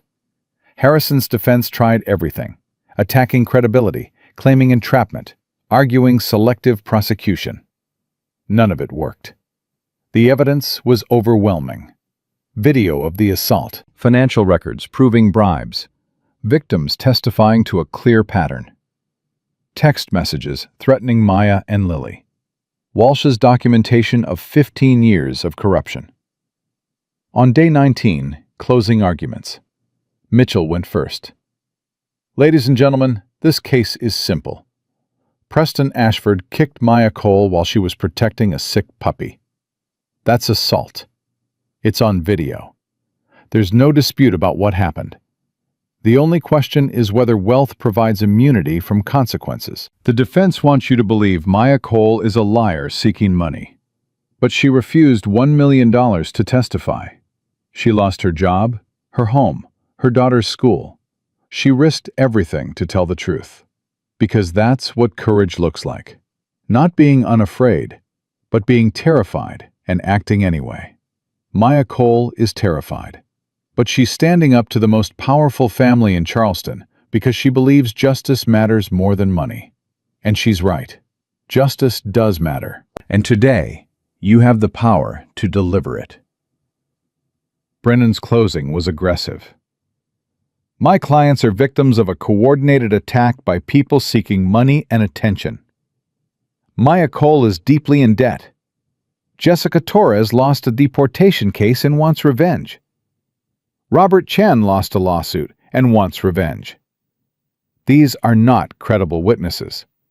These are opportunists exploiting media attention to extract settlements from a wealthy family. Preston Ashford made a mistake. He shouldn't have tried to help Ms. Cole when she fell. But trying to help someone is not a crime. Being wealthy is not a crime. Winning lawsuits is not a crime. You cannot convict my clients because they're rich and the alleged victims are poor. That's not justice. That's class warfare. The jury deliberated for 2 days. Maya spent those 2 days in the safe house, unable to eat, unable to sleep, playing with Lily and Scout, trying to pretend her entire future wasn't being decided by 12 strangers. What if they acquit him? She asked Marcus on the second night. What if Brennan convinced them I'm lying? Then we appeal. We try again. We don't give up. I'm so tired, Marcus. I'm so tired of fighting. I know, but you're almost there. Whatever the verdict is, you told the truth. You stood up. That matters. On the morning of day 21, the jury reached a verdict. Maya walked into that courtroom holding Marcus's hand, Scout at their feet, Diana behind them. She found her seat, looked at Preston and Harrison and Blair sitting at the defense table, and waited. Judge Morrison entered. "Has the jury reached a verdict?" "We have, Your Honor. In the case of the United States versus Preston Ashford, on the charge of assault, how do you find?" "Guilty." Maya's breath caught. "On the charge of animal cruelty?" "Guilty." "On the charge of witness intimidation?" "Guilty." Guilty. Guilty. Guilty. Every charge. Then Blair's charges. All guilty. Then Harrison Ashford. The racketeering charges, the bribery, the conspiracy, the money laundering. Guilty. Guilty. Guilty. 17 charges, 17 guilty verdicts. Harrison's face went white. For the first time since Maya had known of him, he looked genuinely afraid. Judge Montgomery was next. 15 charges, 15 guilty verdicts. When the final verdict was read, Maya started crying. Not from relief, from exhaustion. 3 months of fighting, 3 months of threats, 3 months of fear, and finally, justice. Marcus wrapped an arm around her shoulders. Scout climbed into her lap. Diana was crying too. Across the courtroom, Harrison Ashford was being handcuffed. Preston was arguing with marshals. Blair was sobbing into her hands. Sentencing came 1 week later. Judge Morrison showed no mercy. "Preston Ashford, you assaulted a woman protecting a sick animal. You laughed about it. Your girlfriend filmed it for entertainment. You showed no remorse until you were arrested. That tells me everything I need to know about your character. I sentence you to 15 years in federal prison. No parole." Preston's face crumpled. 15 years. He'd be in his 40s when released. "Blair Montgomery, you participated in the assault, filmed it, posted it online, and attempted to profit from another person's suffering. I sentence you to 8 years in federal prison." Then Harrison. "Mr. Ashford, you built a criminal enterprise that corrupted an entire city's justice system. You bribed judges, intimidated witnesses, destroyed lives. You believed wealth made you untouchable. You were wrong. I sentence you to 25 years in federal prison. You will die there." Harrison stood to speak. "Your Honor, I'm 65 years old.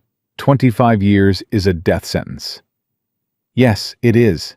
Just as you sentenced 17 witnesses to destroyed lives. Just as you sentenced Maya Cole to losing her home and job. Just as you threatened a 4-year-old child. You don't get to complain about harsh sentences when you built your fortune destroying others." Finally, Judge Montgomery. "You betrayed your oath. You betrayed the law. You sold your integrity for money. I sentence you to 20 years. The courtroom was silent, except for Blair's crying. Maya watched them being led away, Preston still protesting, Harrison stone-faced, Blair hysterical, Montgomery looking like he'd aged 20 years. After the courtroom cleared, Mitchell approached Maya. "You did it. You took down one of the most powerful families in Charleston. You changed the system." "I just told the truth." "That's all it took. One person telling the truth. One person refusing to be silent. You inspired 4 other victims to come forward. You gave an accountant the courage to expose corruption. You showed everyone watching that standing up to power is possible." Mitchell shook her hand. "Thank you for your courage." Outside the courthouse, media swarmed, cameras everywhere, reporters shouting questions. Maya stepped to the microphone Diana had set up. "My name is Maya Cole. 3 months ago, I was a waitress, working 11-hour shifts to support my daughter. A wealthy couple walked into my diner, assaulted me, kicked me while I was protecting my sick puppy, and threatened to destroy my life if I reported it. Today, they were convicted of those crimes. Not because I'm special, not because I'm brave, but because I refused to stay silent. Because 4 other victims found courage to speak up. Because an accountant couldn't live with helping rich people avoid consequences. Because an FBI agent spent 8 years building a case against corruption. Because a Navy SEAL saw injustice and decided to fight it. She looked at Marcus, at Diana, at Scout sitting at her feet. If you're watching this, and you've been hurt by someone powerful, know this: you're not alone. Speaking up is terrifying. It cost me everything. But silence costs more. Silence lets abusers keep hurting people. Speaking up stops them. It won't be easy. It won't be fast. But it works. Justice is possible, even against wealth, even against power. You just have to stand up and keep standing until they fall. The questions came rapid fire. What are you going to do now? Rebuild my life. Go back to Charleston. Hug my daughter. Let Scout play in a yard. Be normal. Will you sue the Ashfords for damages? The federal government is seizing their assets. I'll get restitution. But mostly, I just want them to face consequences. That's all I ever wanted. Do you forgive them? Maya thought about that. No. Forgiveness isn't owed to people who never apologized. But I'm not angry anymore. I'm just tired and ready to move forward. She stepped away from the microphones, got into the federal SUV with Marcus and Diana and Scout, and left the courthouse behind. That night, back at the safe house, Maya finally let herself believe it was over. Preston in prison. Harrison in prison. Blair in prison. Judge Montgomery in prison. The corrupt officials being investigated. The system being reformed. We did it, she told Marcus. We actually did it. You did it. I just helped. You did more than help. You saved Scout. You protected us. You gave me courage when I had none left. Marcus looked at Scout, sleeping peacefully on the floor. Rex would have liked you. He would have liked what we did here. Taking down bullies, protecting someone who needed help. That's what he always did. He'd be proud of you. Maybe. Or maybe he's just glad Scout's alive and happy. That's all Rex ever wanted. For me to keep going, keep fighting. Keep standing up when others sit down. Maya watched Scout sleep, remembered him as a sick puppy, barely able to breathe, trying to protect her with bark that sounded like wheezing. Now he was healthy, safe, loved. Everything she'd fought for. Everything that made the nightmare worth surviving. What happens now? She asked. Marcus smiled. Now we go home. Going home wasn't as simple as Marcus made it sound. Maya stood outside her old apartment building 3 days after the verdict, staring at the eviction notice still taped to her door. The landlord had changed the locks. Everything she owned was either in a storage unit Diana had rented or already gone, sold, stolen, thrown away by management who didn't care that she'd been fighting for her life in federal court. I have nothing left, she said quietly. No job, no home, nothing but the clothes in my suitcase. You have $3.2 million, Diana corrected, showing her the settlement documents. Federal government seized Ashford assets. You're entitled to restitution for lost wages, emotional distress, witness intimidation. The other victims are getting settlements too. Jessica Torres, Robert Chen, Linda Hayes, Sarah Mitchell, all of them. Maya stared at the number. 3,200,000. That's not real money. That's a number on paper. It's real. It's already been transferred to an account we set up for you. You can access it today. $3 million. Enough to pay every debt, buy a house, send Lily to college, never worry about rent or electricity or medical bills again. I don't want their money. It's not their money anymore. It's yours. Compensation for what they did to you. Diana put a hand on her shoulder. Don't let pride stop you from accepting what you earned. You fought them. You won. Take the victory. But Maya felt hollow. I just wanted them to face consequences. I didn't want to profit from being kicked. You didn't profit from being kicked. You received compensation for 3 months of terror, lost income, threats against your daughter, and having to rebuild your life from nothing. That's what the money represents. Justice with a price tag. Rosa found them standing there. The cafe owner looked older, worn down by the closure of her business. Mija, you're back! Rosa pulled Maya into a fierce hug. I watched the verdict on television. Guilty. Every single count. I cried so hard my neighbors thought someone died. How's the cafe? Rosa's face fell. Still closed. The violations have been corrected, but the city won't approve reopening. They keep finding new problems, new requirements. It's been 3 months and I'm still fighting bureaucracy. They're still retaliating, Marcus said. Even with Harrison in prison, his influence remains. People he hired, people he promoted. They're protecting his legacy by punishing anyone who challenged him. So, nothing's really changed, Maya said bitterly. We won in court, but lost in real life. Not if we fight the bureaucracy the same way we fought the corruption. Diana pulled out her phone. I'm calling the U.S. Attorney's Office. Retaliation against a federal witness is a crime.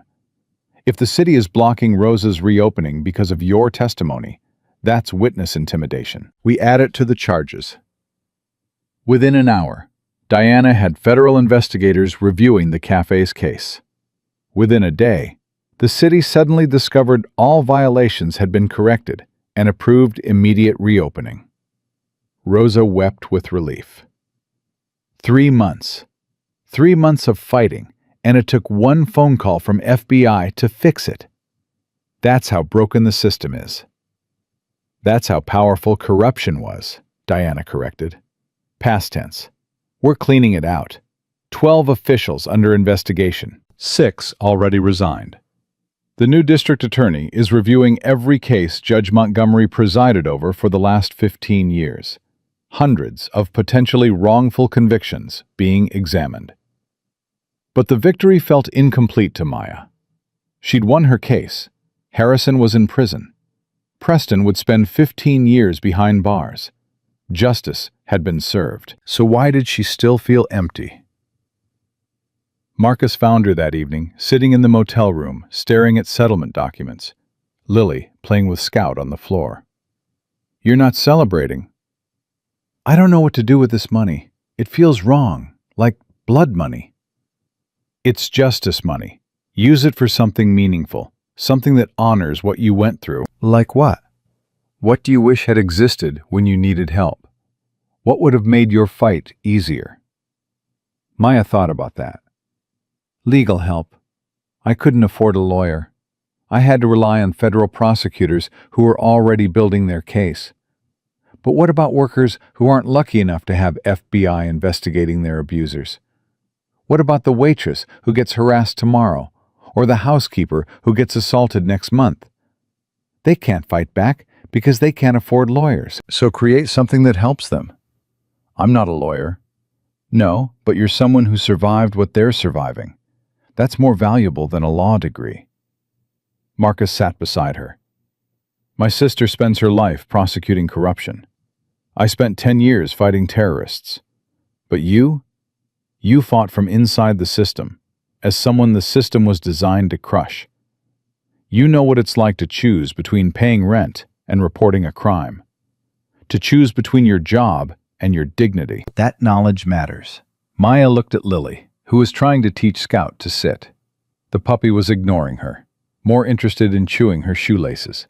I could help other workers, service industry people who face harassment or assault, provide legal aid, advocacy, protection. You could. You have the money. You have the platform. You have the credibility. I don't know anything about running a nonprofit. Learn. Find people who do. Build a team. Marcus smiled. You took down Harrison Ashford with no legal training, no money, and a sick puppy. Starting a foundation should be easy after that. It wasn't easy, but it was possible. 6 months after the trial, Maya stood in front of a renovated building on Charleston's King Street. The sign above the door read, Scout's Voice, Advocacy for Service Workers. Rosa had helped her find the space. Diana had connected her with lawyers willing to volunteer. Marcus had designed security protocols to protect clients from retaliation. And 57 workers had already sought help in the first month.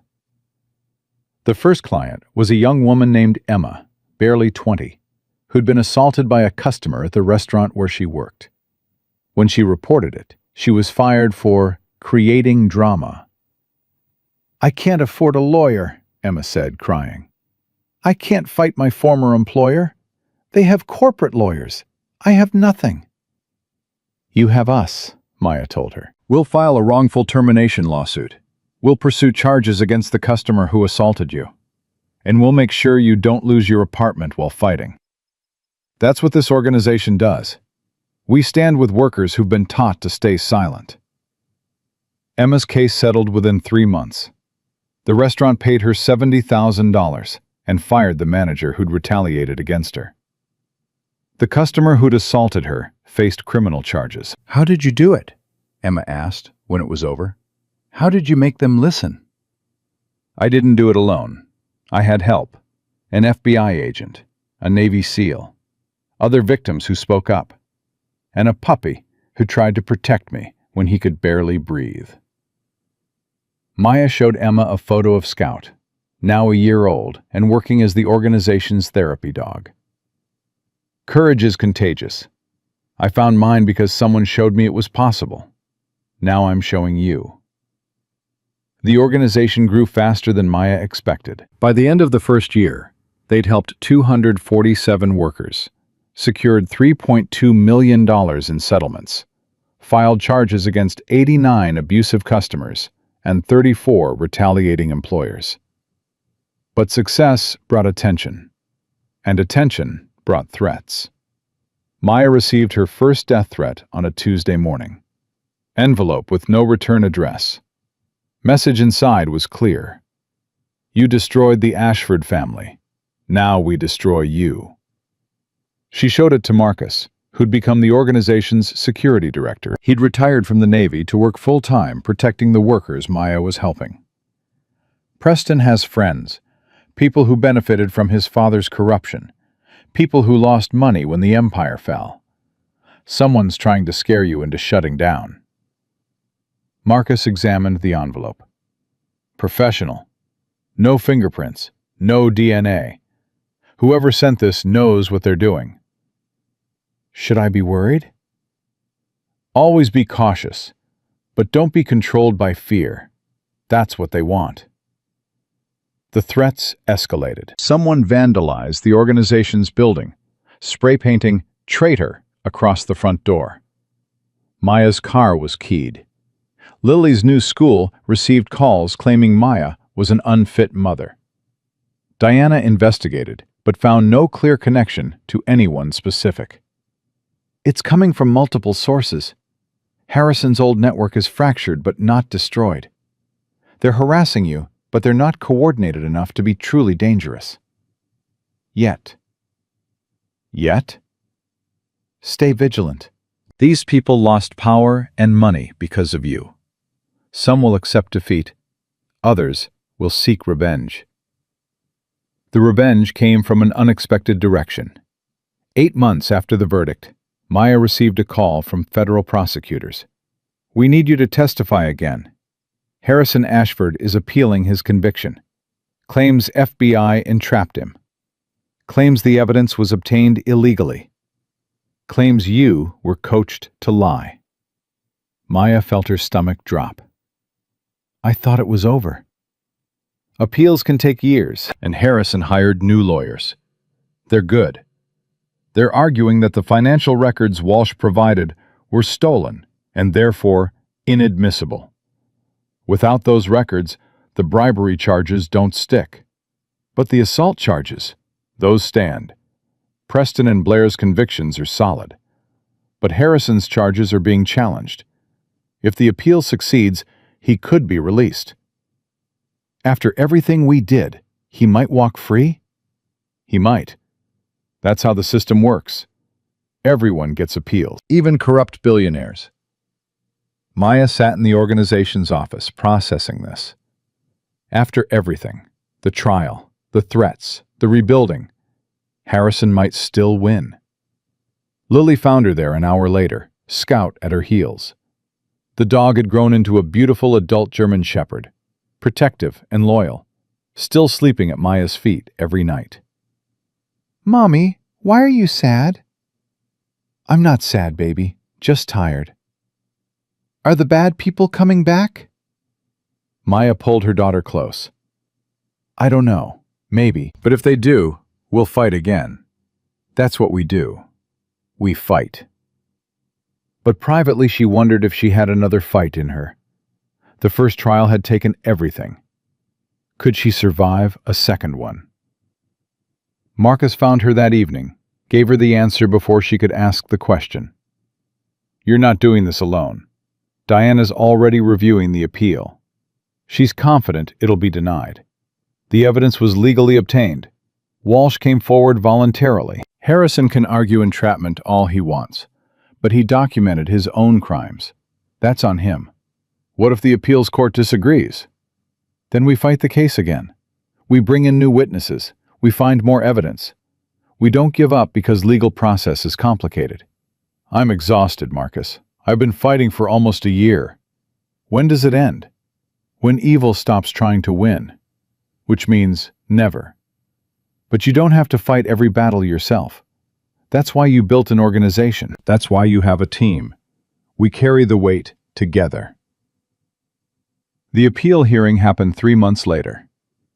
Maya testified again, describing the assault, the threats, Harrison's phone call threatening to take Lily. Harrison's new lawyer, different from Brennan, younger, more aggressive, attacked her credibility. Ms. Cole, you've profited significantly from these accusations. $3 million in settlement. A successful nonprofit that's made you a public figure. Book deals, speaking engagements. You've built a career on being a victim. Isn't it possible you've exaggerated or even fabricated elements of your story? Maya looked at him steadily. I would give back every dollar to undo what happened. To not have been kicked while protecting my puppy. To not have spent 3 months in fear for my daughter's life. To not have to stand here a second time defending the truth. But since I can't undo it, I use the settlement to help others. That's not profiting. That's healing. Or it's capitalizing on a narrative you created. The narrative was created by Blair Montgomery when she filmed the assault and posted it online. I didn't create anything. I just refused to stay silent. The appeals court deliberated for 6 weeks. Maya spent those weeks continuing her work, helping workers, fighting cases, trying not to think about Harrison potentially walking free. Then Diana called with news. Appeal denied. All charges upheld. Harrison staying in prison. It's over. Maya felt tears of relief. It's really over? This phase is, Harrison can appeal to higher courts, but his chances decrease with each level. For now, the conviction stands. You won. Again. That night, Maya took Lily and Scout to the beach. They walked along the shore, watching the sunset. Scout running through waves, Lily collecting shells. Is it really over? Lily asked. Same question Maya had asked Diana. I think so, baby. I think we can finally just live. Without being scared? Without being controlled by fear. We might still be scared sometimes, but we won't let fear stop us from doing what's right. Lily threw a stick for Scout, who bounded after it with pure joy. Scout's happy. He is. Because he's safe. Because he's loved. Because he doesn't remember being sick and scared. He just remembers being saved. You saved him. Marcus saved him. I just protected him until help arrived. That's still saving. That's what you do, Mommy. You protect people until help arrives. Maya looked at her daughter, 5 years old now, wise beyond her years from everything they'd survived, and realized Lily was right. That's exactly what the organization did. Protected workers until help arrived, until lawyers could file cases, until justice could be served. And help was arriving more often now. Other organizations forming across the country, inspired by Scout's voice. Legislation being proposed to protect service workers from harassment. Mandatory reporting requirements for assaults in restaurants, hotels, retail establishments. Maya's case had started a movement, not because she was special, but because she'd refused to stay silent. 1 year after the original verdict, Maya was invited to speak at a national workers' rights conference. 2,000 people attended. Service workers from every state, every industry. She stood on that stage with Scout beside her, the organization's official therapy dog, wearing a vest that read, "Scout's Voice. Courage is contagious." A year ago, I was a waitress making $400 a week. I was kicked by a wealthy customer while protecting my sick puppy. I had no money, no power, no influence. But I had something more valuable. I had truth. And when I spoke that truth, people listened. Not everyone, not immediately, but enough people. Enough to make a difference. She looked out at the crowd. If you're being harassed at work, speak up. Document it. Report it. Find organizations like Scout's Voice that will stand with you. Don't let fear silence you, because silence protects abusers. Speaking up protects everyone else. A hand went up. Young man, maybe 25. What if speaking up costs everything? What if we lose our jobs? You might. I lost mine, lost my home, almost lost my daughter. The cost was enormous. But the cost of silence is higher, because staying silent means the next person gets hurt, and the next, and the next. Eventually, someone has to pay the price of speaking up. It might as well be us. At least then we control when and how we fight. Did you ever regret it? Maya thought about that honestly. Every day for the first month. I regretted it constantly. Wondered if I should have just taken the settlement and disappeared. But then other victims started calling. Jessica Torres, Linda Hayes, Sarah Mitchell, people who'd been hurt by the same family and stayed silent because they thought fighting was impossible. And I realized, my speaking up gave them permission to speak up. My courage created their courage. That's when regret disappeared, because it wasn't just about me anymore. It was about everyone that family had hurt, everyone they would hurt if someone didn't stop them. After the conference, a woman approached Maya. Mid-30s, expensive suit, confident demeanor. Ms. Cole, my name is Patricia Morrison. I'm a federal judge.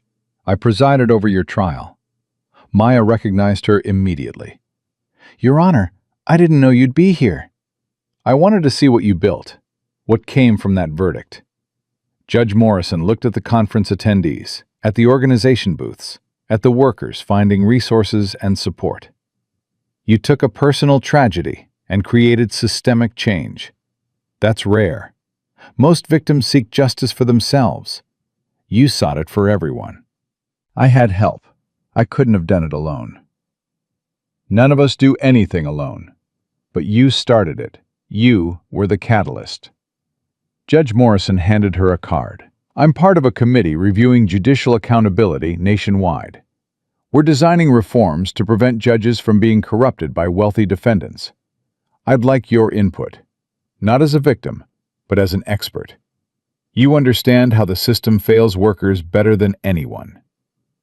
Maya took the card, feeling surreal. A federal judge asking for her advice on reforming the legal system. I'm not qualified. You're the most qualified person I know. You survived the system's worst failures. That makes you an expert, Judge Morrison smiled. Think about it. We meet monthly. Your perspective matters." Maya agreed, and 6 months later, she was testifying before Congress about needed reforms to protect workers from wealthy abusers. The legislation passed. The Scouts Law. Mandatory protections for service workers. Federal penalties for harassment and assault in workplace settings. Whistleblower protections that couldn't be waived by non-disclosure agreements. Preston Ashford kicked a waitress protecting a puppy. That action had led to federal law changing how America protects its workers.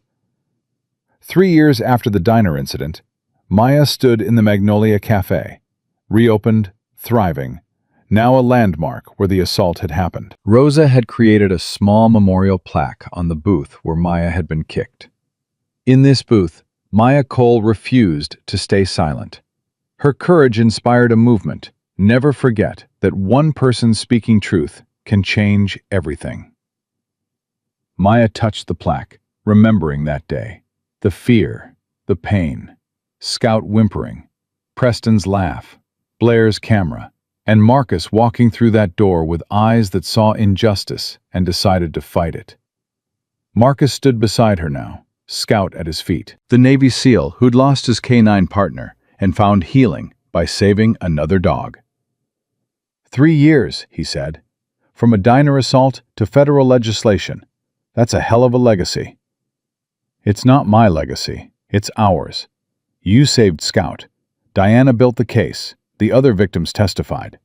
Everyone contributed. But you started it.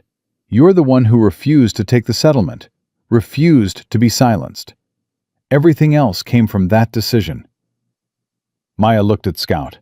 Healthy, happy, protective. The puppy who'd almost died was now a certified therapy dog who'd helped 127 workers find courage to report abuse. He started it, Maya corrected.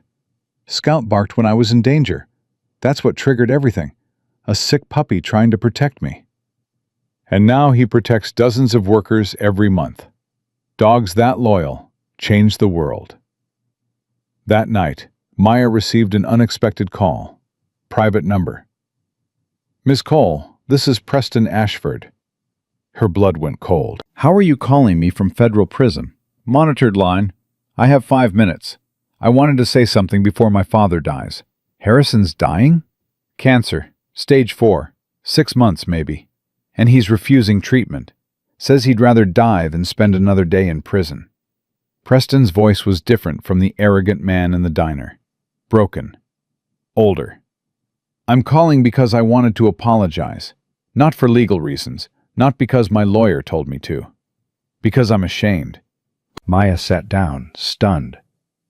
"I kicked you while you were protecting your puppy. I laughed about it. I thought it was funny. I thought you were beneath me because you were poor and I was rich. I was wrong. About everything. And I'm sorry. I know sorry doesn't undo what I did. Doesn't give you back the months of terror. Doesn't erase the trauma. But I needed to say it. I'm sorry." "Why now, after 3 years?" "Because I'm in prison with men I once considered beneath me." Drug dealers, thieves, violent offenders. And I've learned something. Being poor doesn't make someone bad. Being rich doesn't make someone good. I was taught the opposite my whole life. My father raised me to believe wealth proved worth, that money gave us rights others didn't have. I know now that was a lie. A dangerous, destructive lie that hurt people. Are you asking for forgiveness? No, I don't deserve forgiveness. I'm asking you to know that what you did, standing up, testifying, refusing to be silent, it changed me. I'm not the person who kicked you anymore. Prison does that. It breaks you down and forces you to confront who you really are. I didn't like what I found, so I'm trying to be better. It won't undo the past, but maybe it prevents future harm. The line went quiet for a moment. I'm teaching literacy to other inmates, helping them prepare for GED tests. It's not much, but it's something. A way to give back after taking so much. I wanted you to know. You changed my life. Not the way I expected, not the way I wanted, but permanently. Thank you for that." He hung up. Maya sat holding the phone, processing what had just happened. Preston Ashford had apologized, sincerely, without lawyers or judges forcing him. She told Marcus later that night. "Do you believe him?" Marcus asked. "I don't know. Maybe. Prison changes people, sometimes for the better. Sometimes it just makes them better at hiding who they are. Does it matter if you believe him? I suppose not. He's in prison for 15 years regardless. Whether he's genuinely changed or just performing contrition, he's still facing consequences. And you? Does his apology change anything for you?" Maya thought about that. It doesn't undo what he did, doesn't erase the fear or the pain, but it does show that people can change, that even someone raised to believe wealth makes them superior can learn empathy. Maybe that's hopeful, or maybe I'm being naive. You're being human, wanting to believe people can grow. There's nothing wrong with that. 3 years and 6 months after the diner assault, Harrison Ashford died in federal prison. Cancer took him at 68 years old. The news reported it as "former Charleston developer dies in custody." No mention of the corruption. No reference to the trial. Just a brief obituary noting his real estate holdings and charitable contributions. Maya read it and felt nothing. Not relief, not satisfaction, just emptiness. "I thought I'd feel something when he died," she told Diana. "Victory or closure or something. But I just feel tired." "That's normal. He was the villain in your story for so long. But villains are still human. Their deaths don't erase what they did, but they also don't provide the catharsis we expect." Did he suffer? I don't know. Does it matter? I don't know. Part of me wants him to have suffered, to have felt the fear and helplessness his victims felt. But part of me just wants it to be over, for his influence to finally die with him. His influence won't die immediately. He corrupted an entire city's institutions. That damage takes decades to undo. But it is being undone, slowly, because you started the process. 4 years after the assault, Scout's voice had expanded to 12 cities across 8 states.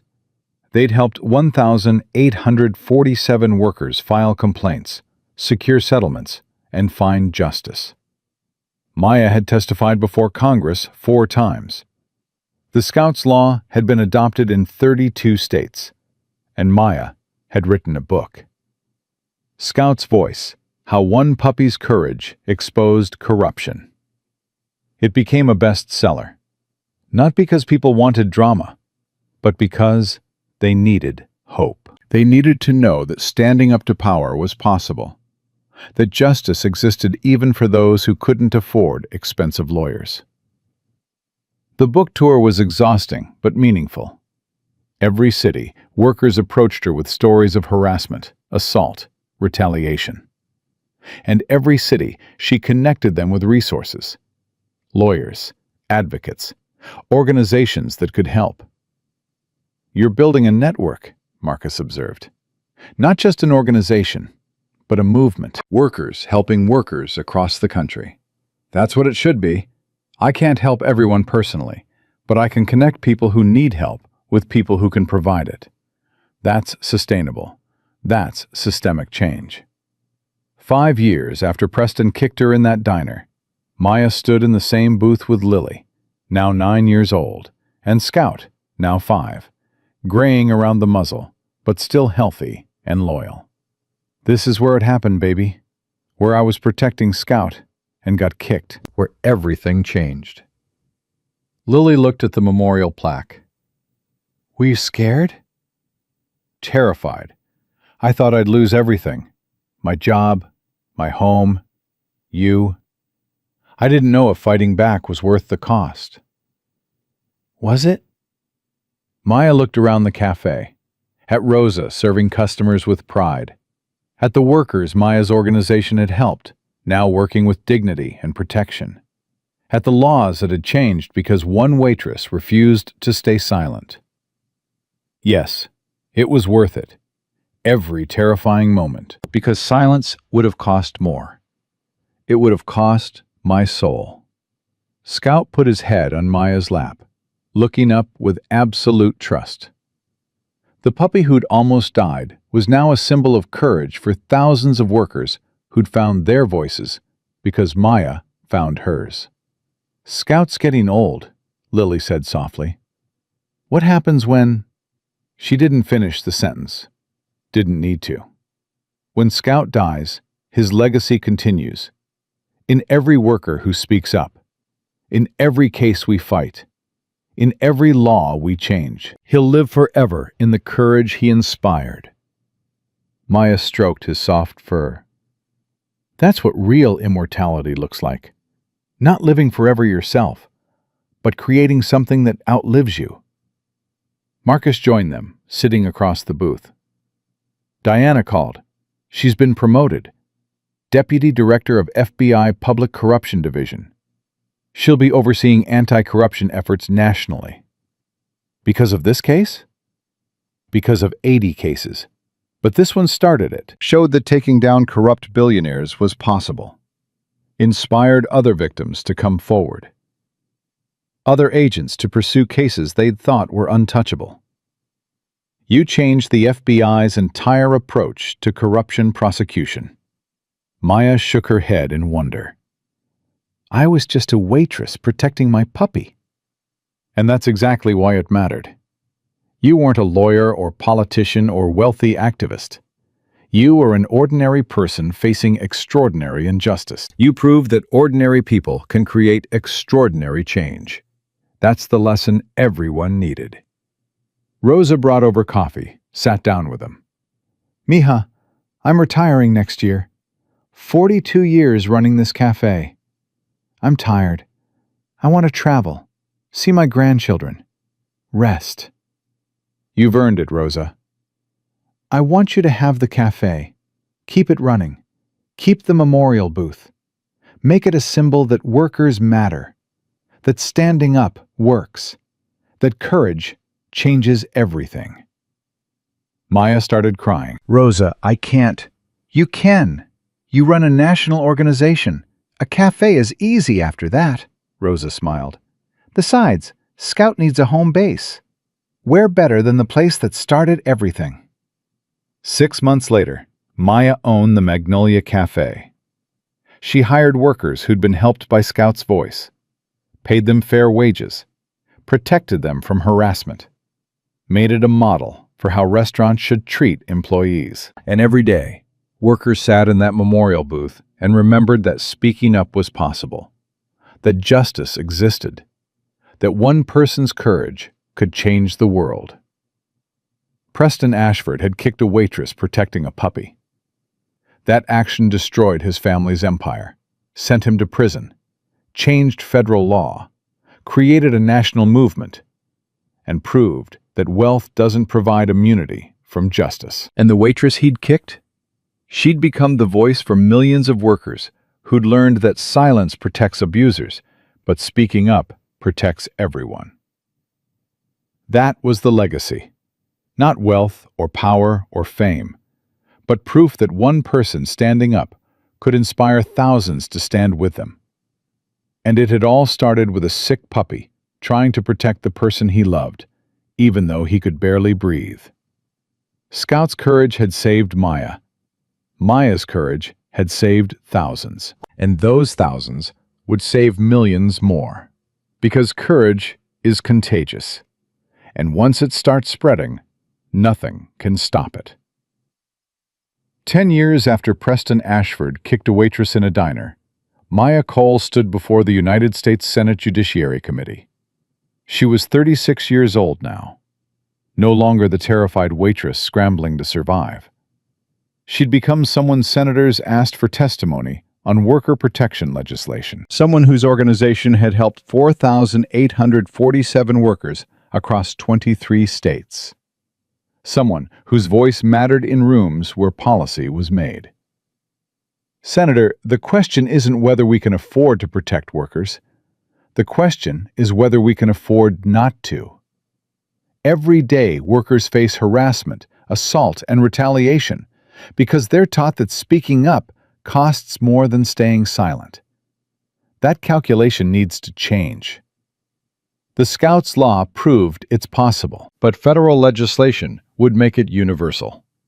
Senator Patricia Whitmore leaned forward. Ms. Cole, opponents argue this legislation would burden small businesses with excessive compliance costs. How do you respond? I respond that treating workers with dignity shouldn't be considered a burden, and the real cost is what happens when we don't protect them. Medical expenses from untreated workplace trauma. Lost productivity from employees too afraid to report harassment. Legal costs from defending lawsuits that could have been prevented. Protecting workers isn't a burden. It's an investment in a functional society. The testimony lasted 4 hours. When Maya finally left the Capitol building, Marcus was waiting with Scout. The dog was 10 years old now, gray around the muzzle, moving slower but still alert, still protective, still the therapy dog who'd helped hundreds of workers find courage to speak up. How did it go? Marcus asked. I think we have the votes. The legislation might actually pass. Maya knelt to hug Scout, feeling the familiar comfort of his presence. How's he doing? Vet says his heart's getting weaker. Maybe 6 months, maybe a year. We're managing it with medication, but Marcus didn't finish. Didn't need to. Maya had known this was coming. Scout was old for a German Shepherd. Every day with him was borrowed time. But knowing didn't make it easier. He deserves to retire, to rest, to just be a dog for however long he has left. He won't retire, you know that. He works because he wants to, because helping people gives him purpose. Marcus scratched behind Scout's ears. Rex was the same way. Worked until the day he died because work meant something. Scout's no different. That night, back in Charleston, Maya found an email waiting. Unknown sender. Subject line. From someone you saved. She almost deleted it. 10 years of advocacy meant constant messages from people she'd helped. People who hated her. People who wanted something. But something made her open it. Ms. Cole, you don't know me, but you saved my life. 7 years ago, I was assaulted by a customer at the hotel where I worked. I reported it and was fired. I was going to accept it, stay silent, take the loss. Then I saw your story. Saw that a waitress with no money and a sick puppy had taken down one of the most powerful families in Charleston. And I thought, if she can do it, maybe I can too. I contacted Scout's Voice. You connected me with lawyers who fought my case. I won. Got my job back, got a settlement, got justice. But more than that, I got my dignity back. I stopped being afraid. 3 years later, I opened my own hotel. Fair wages, strong harassment policies, a safe place for workers. Last month, we were named Best Employer in our region. That happened because you showed me courage was possible. Thank you. Forever. Sarah. Maya read it twice, tears streaming down her face. What's wrong? Lily asked. She was 14 now, taller than Maya, smart and fierce and everything her mother had fought to protect. Nothing's wrong. Everything's right. Someone I helped 7 years ago just told me she opened her own business, that she's treating workers the way she wished she'd been treated. That's the legacy. Not just helping one person, but inspiring them to help others. That's a lot of pressure. One person changing so many lives. It's not pressure. It's proof that standing up matters. That one act of courage creates ripples that never stop spreading. Maya showed Lily the email. I didn't just help Sarah. I showed her what was possible. Then she showed others. Then they'll show others. That's how change happens. One person at a time. One act of courage inspiring the next. But inspiration brought complications. The more successful Scout's voice became, the more powerful people it threatened. 3 weeks after the Senate testimony, Maya received a lawsuit. Preston Ashford, still in federal prison, but eligible for parole in 3 years, was suing her for defamation. "He's claiming your book portrayed him inaccurately," Diana explained, reviewing the legal documents. Says you exaggerated the assault. Says you damaged his reputation beyond what the court conviction justified. He's seeking $10 million. "He kicked me while I was protecting Scout. That's not exaggeration. That's fact. It's on video." "I know, and this lawsuit will fail. But it ties up resources, forces you to hire lawyers, distracts from your advocacy work. That's the point. He can't beat you directly, so he's trying to exhaust you indirectly." "So what do I do?" "You fight it. You let me handle the legal work, and you keep doing what you're doing, because stopping is what he wants. Don't give him that satisfaction." The lawsuit dragged on for 8 months. Depositions, discovery, legal briefs. Preston's lawyers arguing that Maya had profited from destroying his reputation. Maya's lawyers presenting the video, the court transcripts, the conviction records. The case was dismissed with prejudice. The judge called it a frivolous attempt to silence a victim through legal harassment. Preston was ordered to pay Maya's legal fees, $200,000 he didn't have, but his trust fund did. "He'll try again," Marcus warned. "Men like Preston don't accept defeat. They just change tactics." Marcus was right. 2 months later, conservative media outlets began running stories questioning Maya's credibility. Victim or opportunist? The Maya Cole story. How one waitress built an empire on victimhood. The real cost of Scout's law. Small businesses suffer. All funded by people connected to the Ashford Empire. All designed to turn public opinion against her. "They're trying to destroy your reputation," Diana said, watching the news coverage. "Making you controversial so politicians distance themselves from your causes." Is it working? With some people, the legislation you testified for has stalled in committee. Senators who supported it are suddenly quiet. Someone's applying pressure. So we lost. We lost this round, but the fight's not over. Public opinion shifts. Politicians change positions. We just need to wait for the right moment. But Maya was tired of waiting, tired of fighting, tired of every victory being followed by another attack. She was sitting in the Magnolia Cafe late one night, Scout sleeping at her feet, when a young woman walked in, maybe 22, nervous, dressed in a fast food uniform. "Ms. Cole? I'm sorry to bother you so late. I'm Emma Rodriguez. I work at the burger place down the street. My manager's been harassing me for months. Inappropriate comments. Touching. I reported it to corporate, and they transferred me to a worse shift. I can't afford to quit. I have student loans and rent, and I'm barely surviving.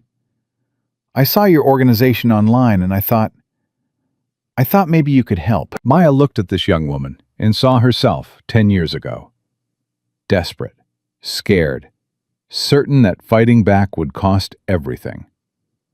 "Sit down. Tell me everything." Emma's story took an hour. The harassment started 6 months ago, escalated when she rejected her manager's advances. Corporate HR protected the manager because he'd been there 12 years and she'd been there 6 months. She had no documentation because she didn't know she needed it. She was about to just quit and take the loss. "Don't quit. We're going to fight this. I'm connecting you with lawyers tomorrow. We'll document everything going forward. We'll file complaints with proper agencies. We'll make sure your manager faces consequences, and corporate fixes its broken HR system. I can't afford lawyers. Scout's Voice provides legal aid for free. That's why we exist, to help workers who can't fight back alone. Maya handed her a card. You're not alone anymore. Call this number tomorrow morning. Ask for Sarah. She'll start your case. Emma started crying. Why are you helping me? You don't know me. Because 10 years ago, a Navy SEAL helped me when he didn't know me.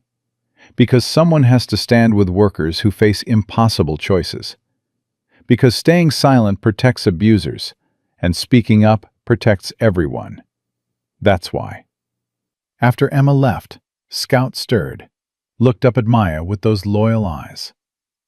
You're tired, aren't you, boy? Tired of working, tired of fighting. I know how you feel. But the next morning, Scout was at the office when Maya arrived, ready to work. Ready to provide therapy for traumatized workers. Ready to be the living symbol that courage was possible. He won't quit, Marcus said. Not while there's work to do. Not while people need him. That's who he is. Emma Rodriguez's case was settled within 4 months. The manager was fired.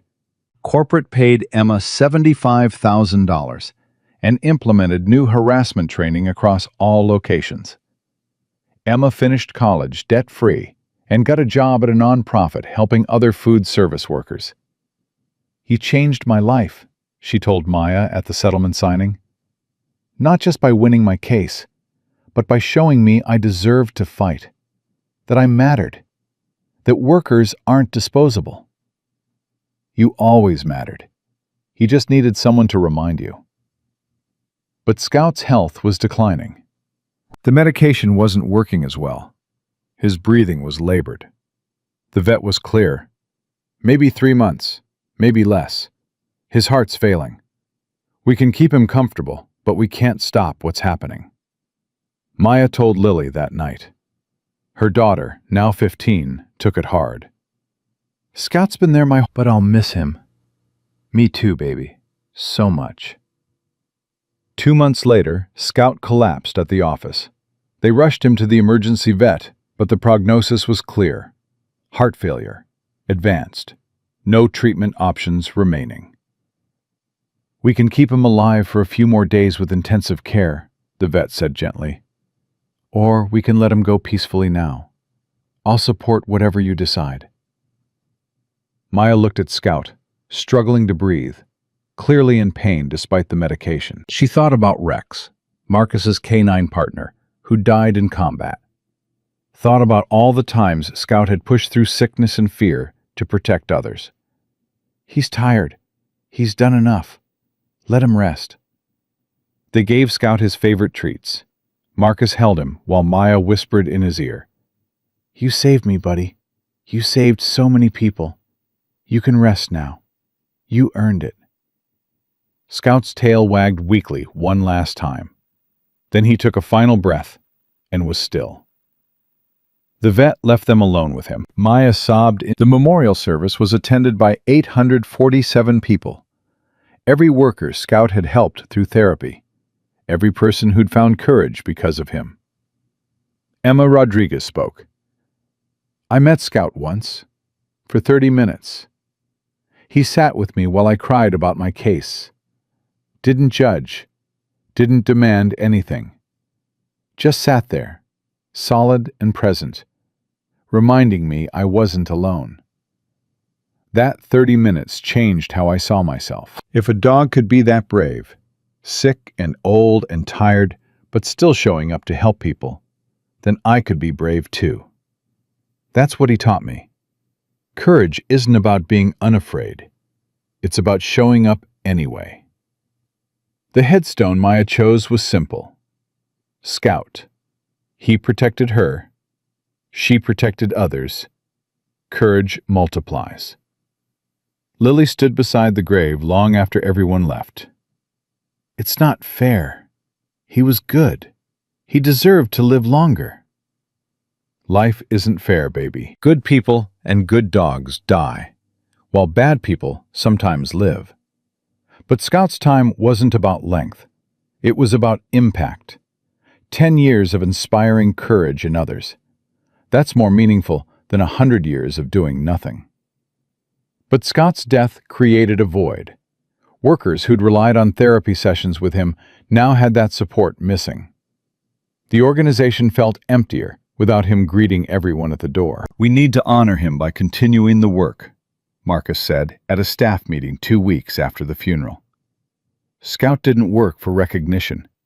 He worked because people needed help. That need didn't die with him, so neither does the work. They established the Scout Memorial Fund, resources for training new therapy dogs for worker support. Within 6 months, they'd trained 12 dogs who provided the same comfort Scout had given. But none of them were Scout. A year after his death, Maya received an unexpected call. Preston Ashford's lawyer. "Ms. Cole, my client is being released on parole next month.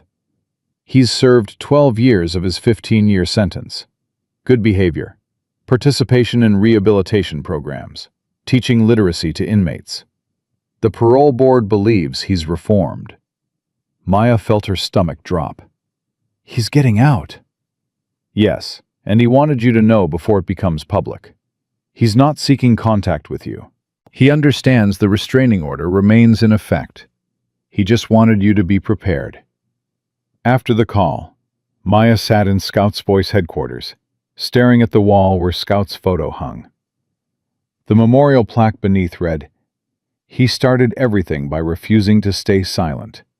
Honor him by doing the same." "Preston's getting out," she told Marcus that evening. "After 12 years. He's free." "How do you feel about that?" "I don't know.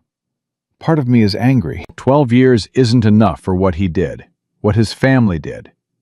But part of me thinks, maybe he really has changed. His literacy program helped 200 inmates get GEDs. That's meaningful. Maybe prison worked. Maybe he's actually rehabilitated. Or maybe he's just playing the system. Yeah, maybe." 3 months after his release, Preston Ashford did something unexpected. He requested a meeting with Maya through his parole officer. "Absolutely not," Diana said immediately. "He's a convicted felon who assaulted you. No contact. That's non-negotiable." "What if I want to hear what he has to say?" "Why would you want that?" "Because closure matters. Because I need to know if his apology 12 years ago was real. Because, I don't know, because some part of me wants to believe people can change." The meeting happened in a supervised setting. Federal parole officer present. Marcus there for security. Diana recording everything. Preston walked in looking nothing like the arrogant man from the diner. 12 years in federal prison had aged him, humbled him, broken something that had needed breaking. "Ms. Cole, thank you for agreeing to this. I know you have no reason to trust me, no reason to believe I've changed. But I wanted to tell you in person what prison taught me. I was raised to believe wealth made me superior, that poor people were poor because they were lazy or stupid, that I could do whatever I wanted because my father's money would fix it. I believed those lies until the day you testified against me. Until I watched a waitress with no resources and a sick puppy destroy my family's empire. That's when I realized you were stronger than me, braver than me, better than me in every way that mattered. And the only difference between us was that you'd been taught dignity, and I'd been taught entitlement."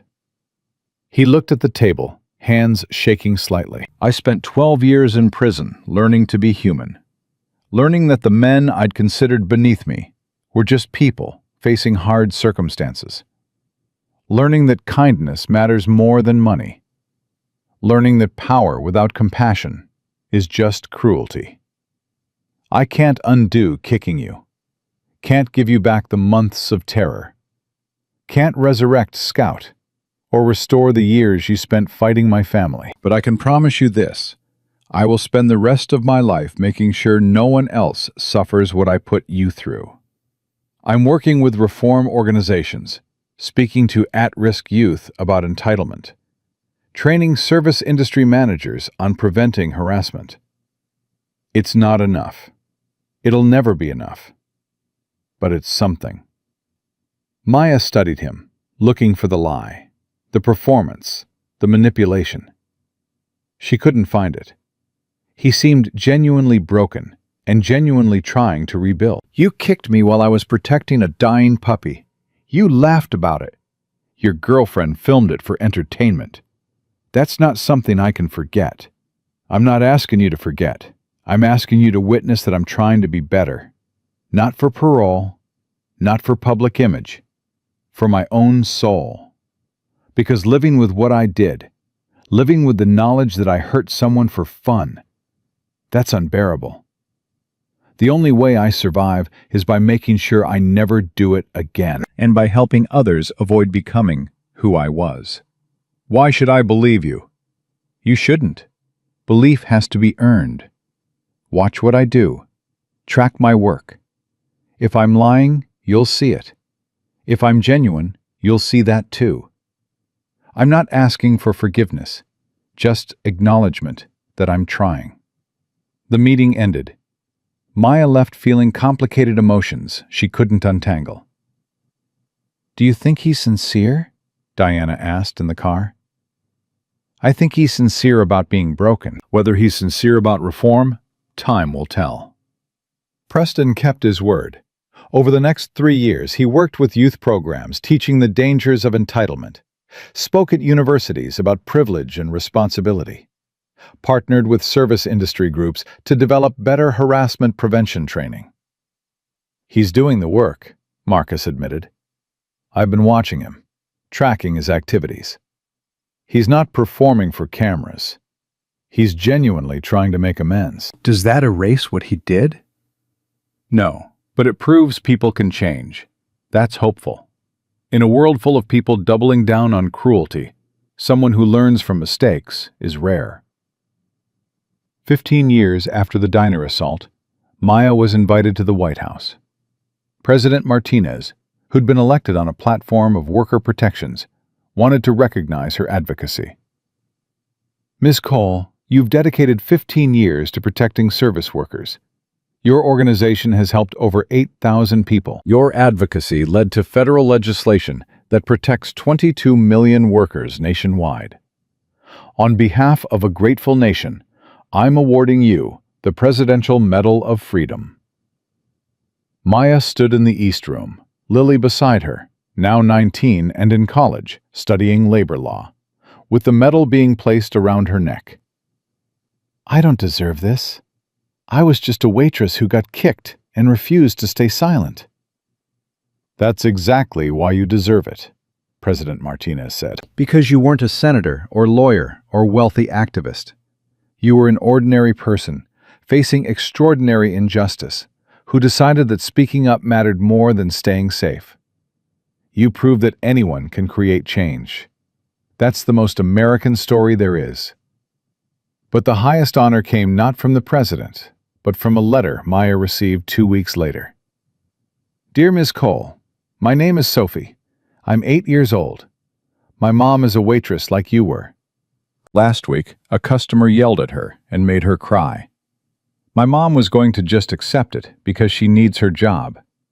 But I told her about you, about how you stood up to mean people even though you were scared, about Scout trying to protect you. My mom reported the customer to her manager. The manager apologized to my mom and banned the customer. My mom says it's because of your story, because you showed her that standing up was possible. Thank you for being brave. Because of you, my mom doesn't have to be scared at work anymore. Love, Sophie. Maya read the letter to Lily through tears. This is the real impact, not legislation or awards. An 8-year-old telling her mother to be brave because she heard about a waitress who stood up 15 years ago. That's legacy. That's how change spreads. 20 years after Preston Ashford kicked her in that diner, Maya returned to the Magnolia Cafe for an anniversary event. The booth where she'd been assaulted was now a national landmark, preserved exactly as it had been, with the memorial plaque Rosa had installed. Hundreds attended. Workers Maya had helped over 2 decades. Lawyers who'd partnered with Scout's Voice. Politicians who'd supported reform legislation. Preston Ashford attended too, standing in the back, not seeking attention, just witnessing the movement his violence had accidentally created. Maya saw him, and against every instinct, approached. "You came. I didn't know if I should.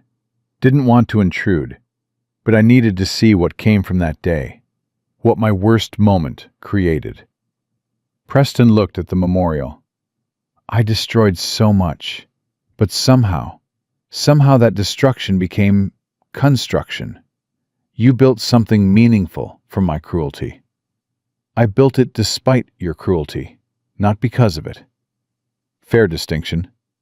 He was quiet for a moment. "My daughter starts college next year. She wants to be a labor rights lawyer because of you. Because she knows her father was a monster who hurt workers, and she wants to protect them. That's your legacy reaching into my family, changing the next generation." "You have a daughter?" "Adopted, 2 years ago. Single father adoption. Probably shouldn't have been approved given my record, but the social worker believed I'd changed. So now I'm raising a child and trying to teach her everything my parents got wrong. Dignity, compassion, the value of every human, regardless of wealth. It's hard, but it's the most important thing I've ever done." Maya looked at this man who'd kicked her 20 years ago, who'd been unrecognizable in his cruelty, who'd spent 20 years becoming someone different. "I don't forgive you. I don't know if I ever will. But I acknowledge that you've tried to be better. That counts for something." "That's more than I deserve. Thank you." The ceremony began. Speaker after speaker sharing stories of how Maya's courage had inspired their own. Workers who'd reported harassment because they'd heard her story.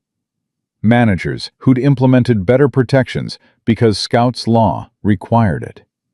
Children whose parents had stood up to abuse because they'd learned from Maya that standing up was possible. Lily spoke last. "My mom doesn't think she's a hero. She thinks she just did what anyone would do. But that's not true. Most people stay silent. Most people accept injustice because fighting costs too much. My mom fought anyway, protected me, protected Scout, protected thousands of workers she'd never met. Not because she was fearless, because she was terrified, but acted anyway. That's what real courage looks like. And that's what she's taught me to be." After the ceremony, Maya stood alone at Scout's grave behind the cafe. The memorial had grown over the years. Flowers, notes, photos from workers he'd helped. 20 years, boy. 20 years since you barked when I needed you. 20 years of everything that came after." She touched the headstone. "You'd be proud. The work continues. New therapy dogs helping workers. New cases being won. New laws protecting people. You started all of it by refusing to stay silent, even when you could barely breathe." Marcus joined her, older now but still carrying that quiet strength. "He's never really gone. Every time someone finds courage to speak up, that Scout barking again." "You ever regret getting involved? Walking into that diner and deciding to help a stranger?" "Every day I wake up grateful I walked into that diner, because Rex died saving me and I didn't know how to honor that loss. But helping you save Scout? That was how. By making sure his last act of courage, protecting me, led to more acts of courage. Yours, Scout's, the thousands of workers who found their voices. That's how Rex's death mattered. by creating a chain of courage that never ends. They stood together at the grave, two people who'd met as strangers and become family through shared battle against injustice. "What happens now?" Marcus asked. Maya smiled. "We keep fighting. Someone, somewhere, is being harassed at work right now. Someone is facing impossible choices. Someone needs to know that standing up is possible. So we keep showing them. Until the day we can't anymore. Then others will continue. That's how movements work. We pass the torch." That night, Maya received an email from Emma Rodriguez, the young woman from the burger place who'd sought help 15 years ago. "Miss Cole, I'm opening my 23rd hotel next month. Fair wages, strong protections, safe workplaces. Every hotel employs 200 workers who know they can report harassment without retaliation. That's 4,600 workers protected because you protected me 15 years ago. But I'm not stopping. I'm training other business owners, teaching them that protecting workers isn't just moral, it's profitable. Happy workers are productive workers. Safe workers are loyal workers. Everything you taught me, I'm spreading. That's your legacy. Not just helping one person, but creating an army of people who help others. Thank you will never be enough, but thank you anyway. Forever. Emma." Maya showed the email to Lily. "This is what matters. Not awards or recognition, but knowing that the person you helped is now helping thousands more. That's how change becomes permanent." 25 years after the assault, Maya was invited to speak at Preston Ashford's daughter's college graduation. The girl, Maria Ashford, had graduated top of her class from law school and was starting a career in worker rights advocacy. "Ms. Cole changed my father's life," Maria said during her valedictorian speech. "She didn't do it through violence or revenge. She did it through courage. By standing up when everyone said sitting down was safer. By speaking up when everyone said silence was easier. My father hurt her, hurt many people. But her response wasn't cruelty. It was creating a system that protects others from experiencing what she experienced. That's justice. Not just punishing wrongdoers, but preventing future wrongs. I'm dedicating my career to that mission, to making sure no worker has to choose between dignity and survival. Because Ms. Cole showed us all that protecting people matters more than protecting power." After the ceremony, Maria approached Maya.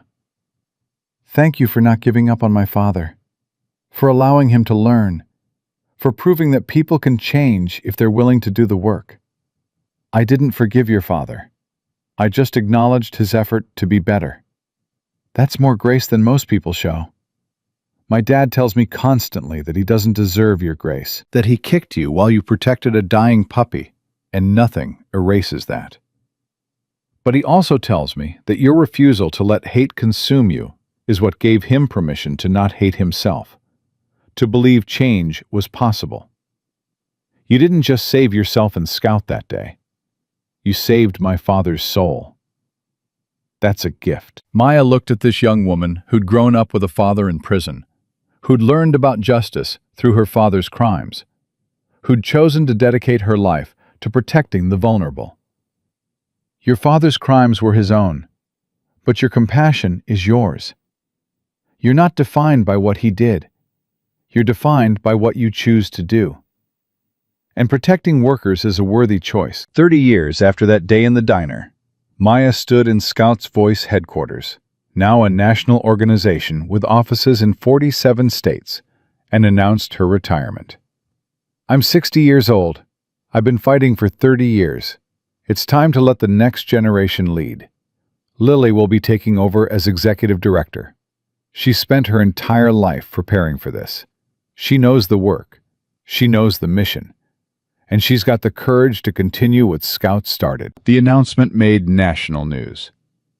Maya Cole retires after 3 decades of worker advocacy. But retirement didn't mean stopping. Maya spent her days mentoring young advocates, speaking at universities, writing articles about justice and courage and the importance of standing up. And every morning, she visited Scout's grave. 30 years, boy. 30 years since you barked when I needed you.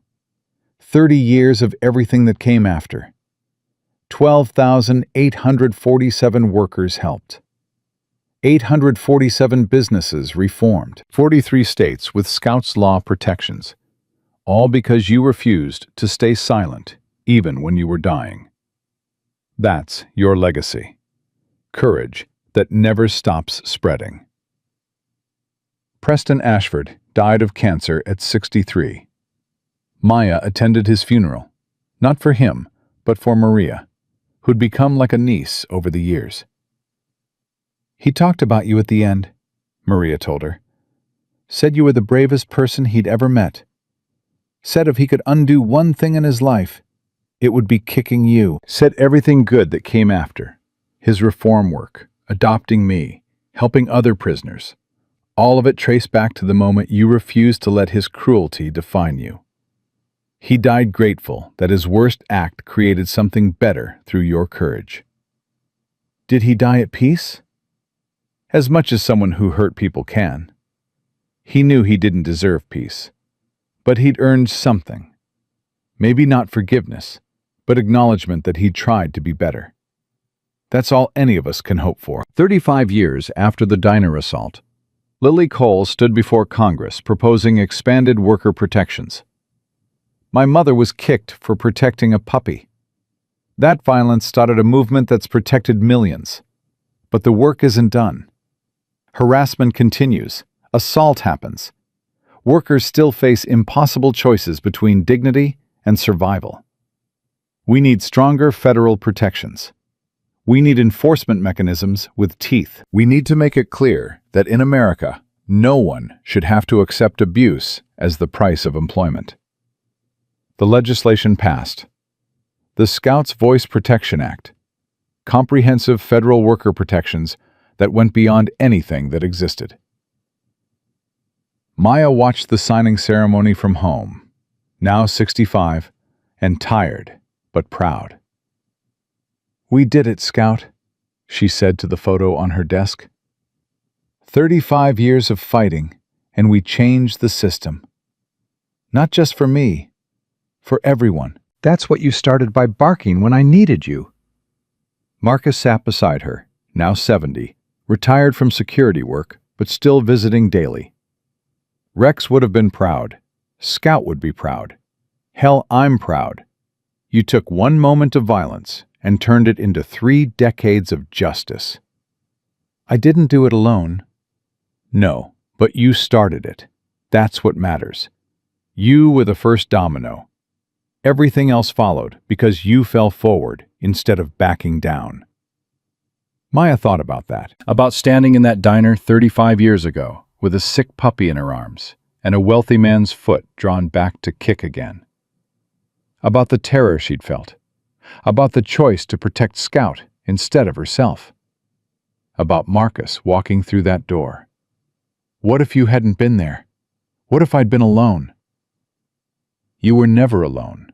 Scout was there, trying to protect you despite being sick and scared. You had each other. That was enough. Was it? Would I have survived without you? Maybe, maybe not. But you did have me, and Diana, and Rosa, and thousands of workers who found courage because you showed them it was possible. That's the point. We're never really alone if we're willing to connect with others. On the 40th anniversary of the assault, Maya returned to the Magnolia Cafe one final time. She was 70 years old. Scout had been dead for 30 years. Rosa had passed 5 years ago. Marcus was still there, 75, and moving slower, but still present.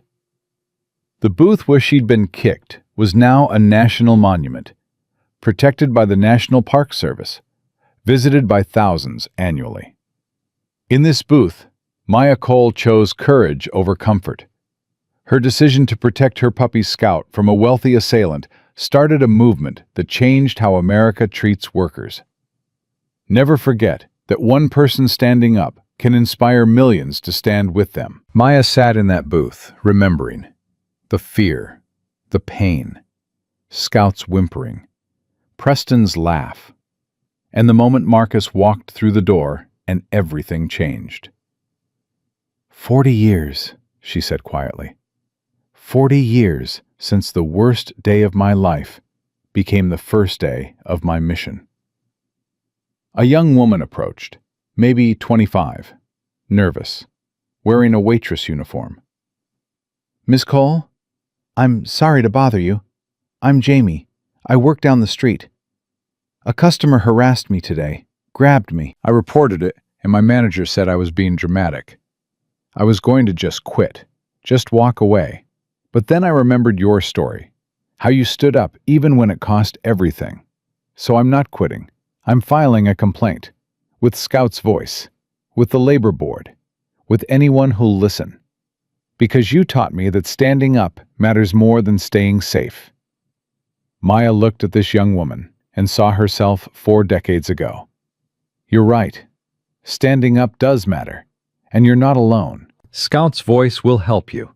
We'll fight for you. That's why we exist. After Jamie left, Maya turned to Marcus. It never ends, does it? The harassment, the abuse, the workers facing impossible choices. No, evil never ends. But neither does courage. As long as people like Jamie keep standing up, as long as organizations like Scout's Voice keep fighting, evil doesn't win. It's not about ending the fight. It's about making sure the fight continues. That's your legacy. Not that you won once, but that you taught millions how to keep winning. Maya looked at Scout's memorial plaque on the wall, at the photo of him as a puppy, sick, scared, but trying to protect her anyway. We did it, buddy. 40 years of fighting. 40 years of protecting workers. 40 years of proving that courage is contagious. That's what you taught me. That even when you're dying, even when you're terrified, you bark anyway. You protect the people you love. You refuse to stay silent. She stood, ready to leave the cafe for the last time. But she stopped at the door, turned back to the booth, and spoke one final truth. Preston Ashford kicked a waitress protecting a puppy 40 years ago. He thought his wealth made him untouchable. He was wrong. Because that waitress stood up, that puppy survived. And together they started a movement that changed how America treats its workers. Not because they were special, not because they were powerful, but because they refused to let fear win. That's the lesson. Not that heroes are fearless, but that ordinary people facing extraordinary injustice can create extraordinary change by simply refusing to stay silent. That's what Scout taught me. That's what I've spent 40 years teaching others. And that's what will outlive all of us. The knowledge that one person standing up can inspire millions to stand with them. And together, we can change the world. Maya Cole walked out of the Magnolia Cafe for the last time, leaving behind the booth where she'd been kicked and the legacy she'd built from that violence. She'd been a waitress with a sick puppy and no power. She'd become a voice for millions who'd learned that speaking up was possible. And that transformation happened because 40 years ago, she'd made one choice: protect Scout, face the consequences, and refuse to let cruelty go unchallenged. That choice had cost her everything, and given her everything. And 40 years later, millions of workers lived with dignity because one waitress had chosen courage over comfort, justice over silence, and standing up over staying down. That was the legacy of Scout, a puppy who barked when he could barely breathe, teaching the world that courage isn't the absence of fear, but the refusal to let fear win.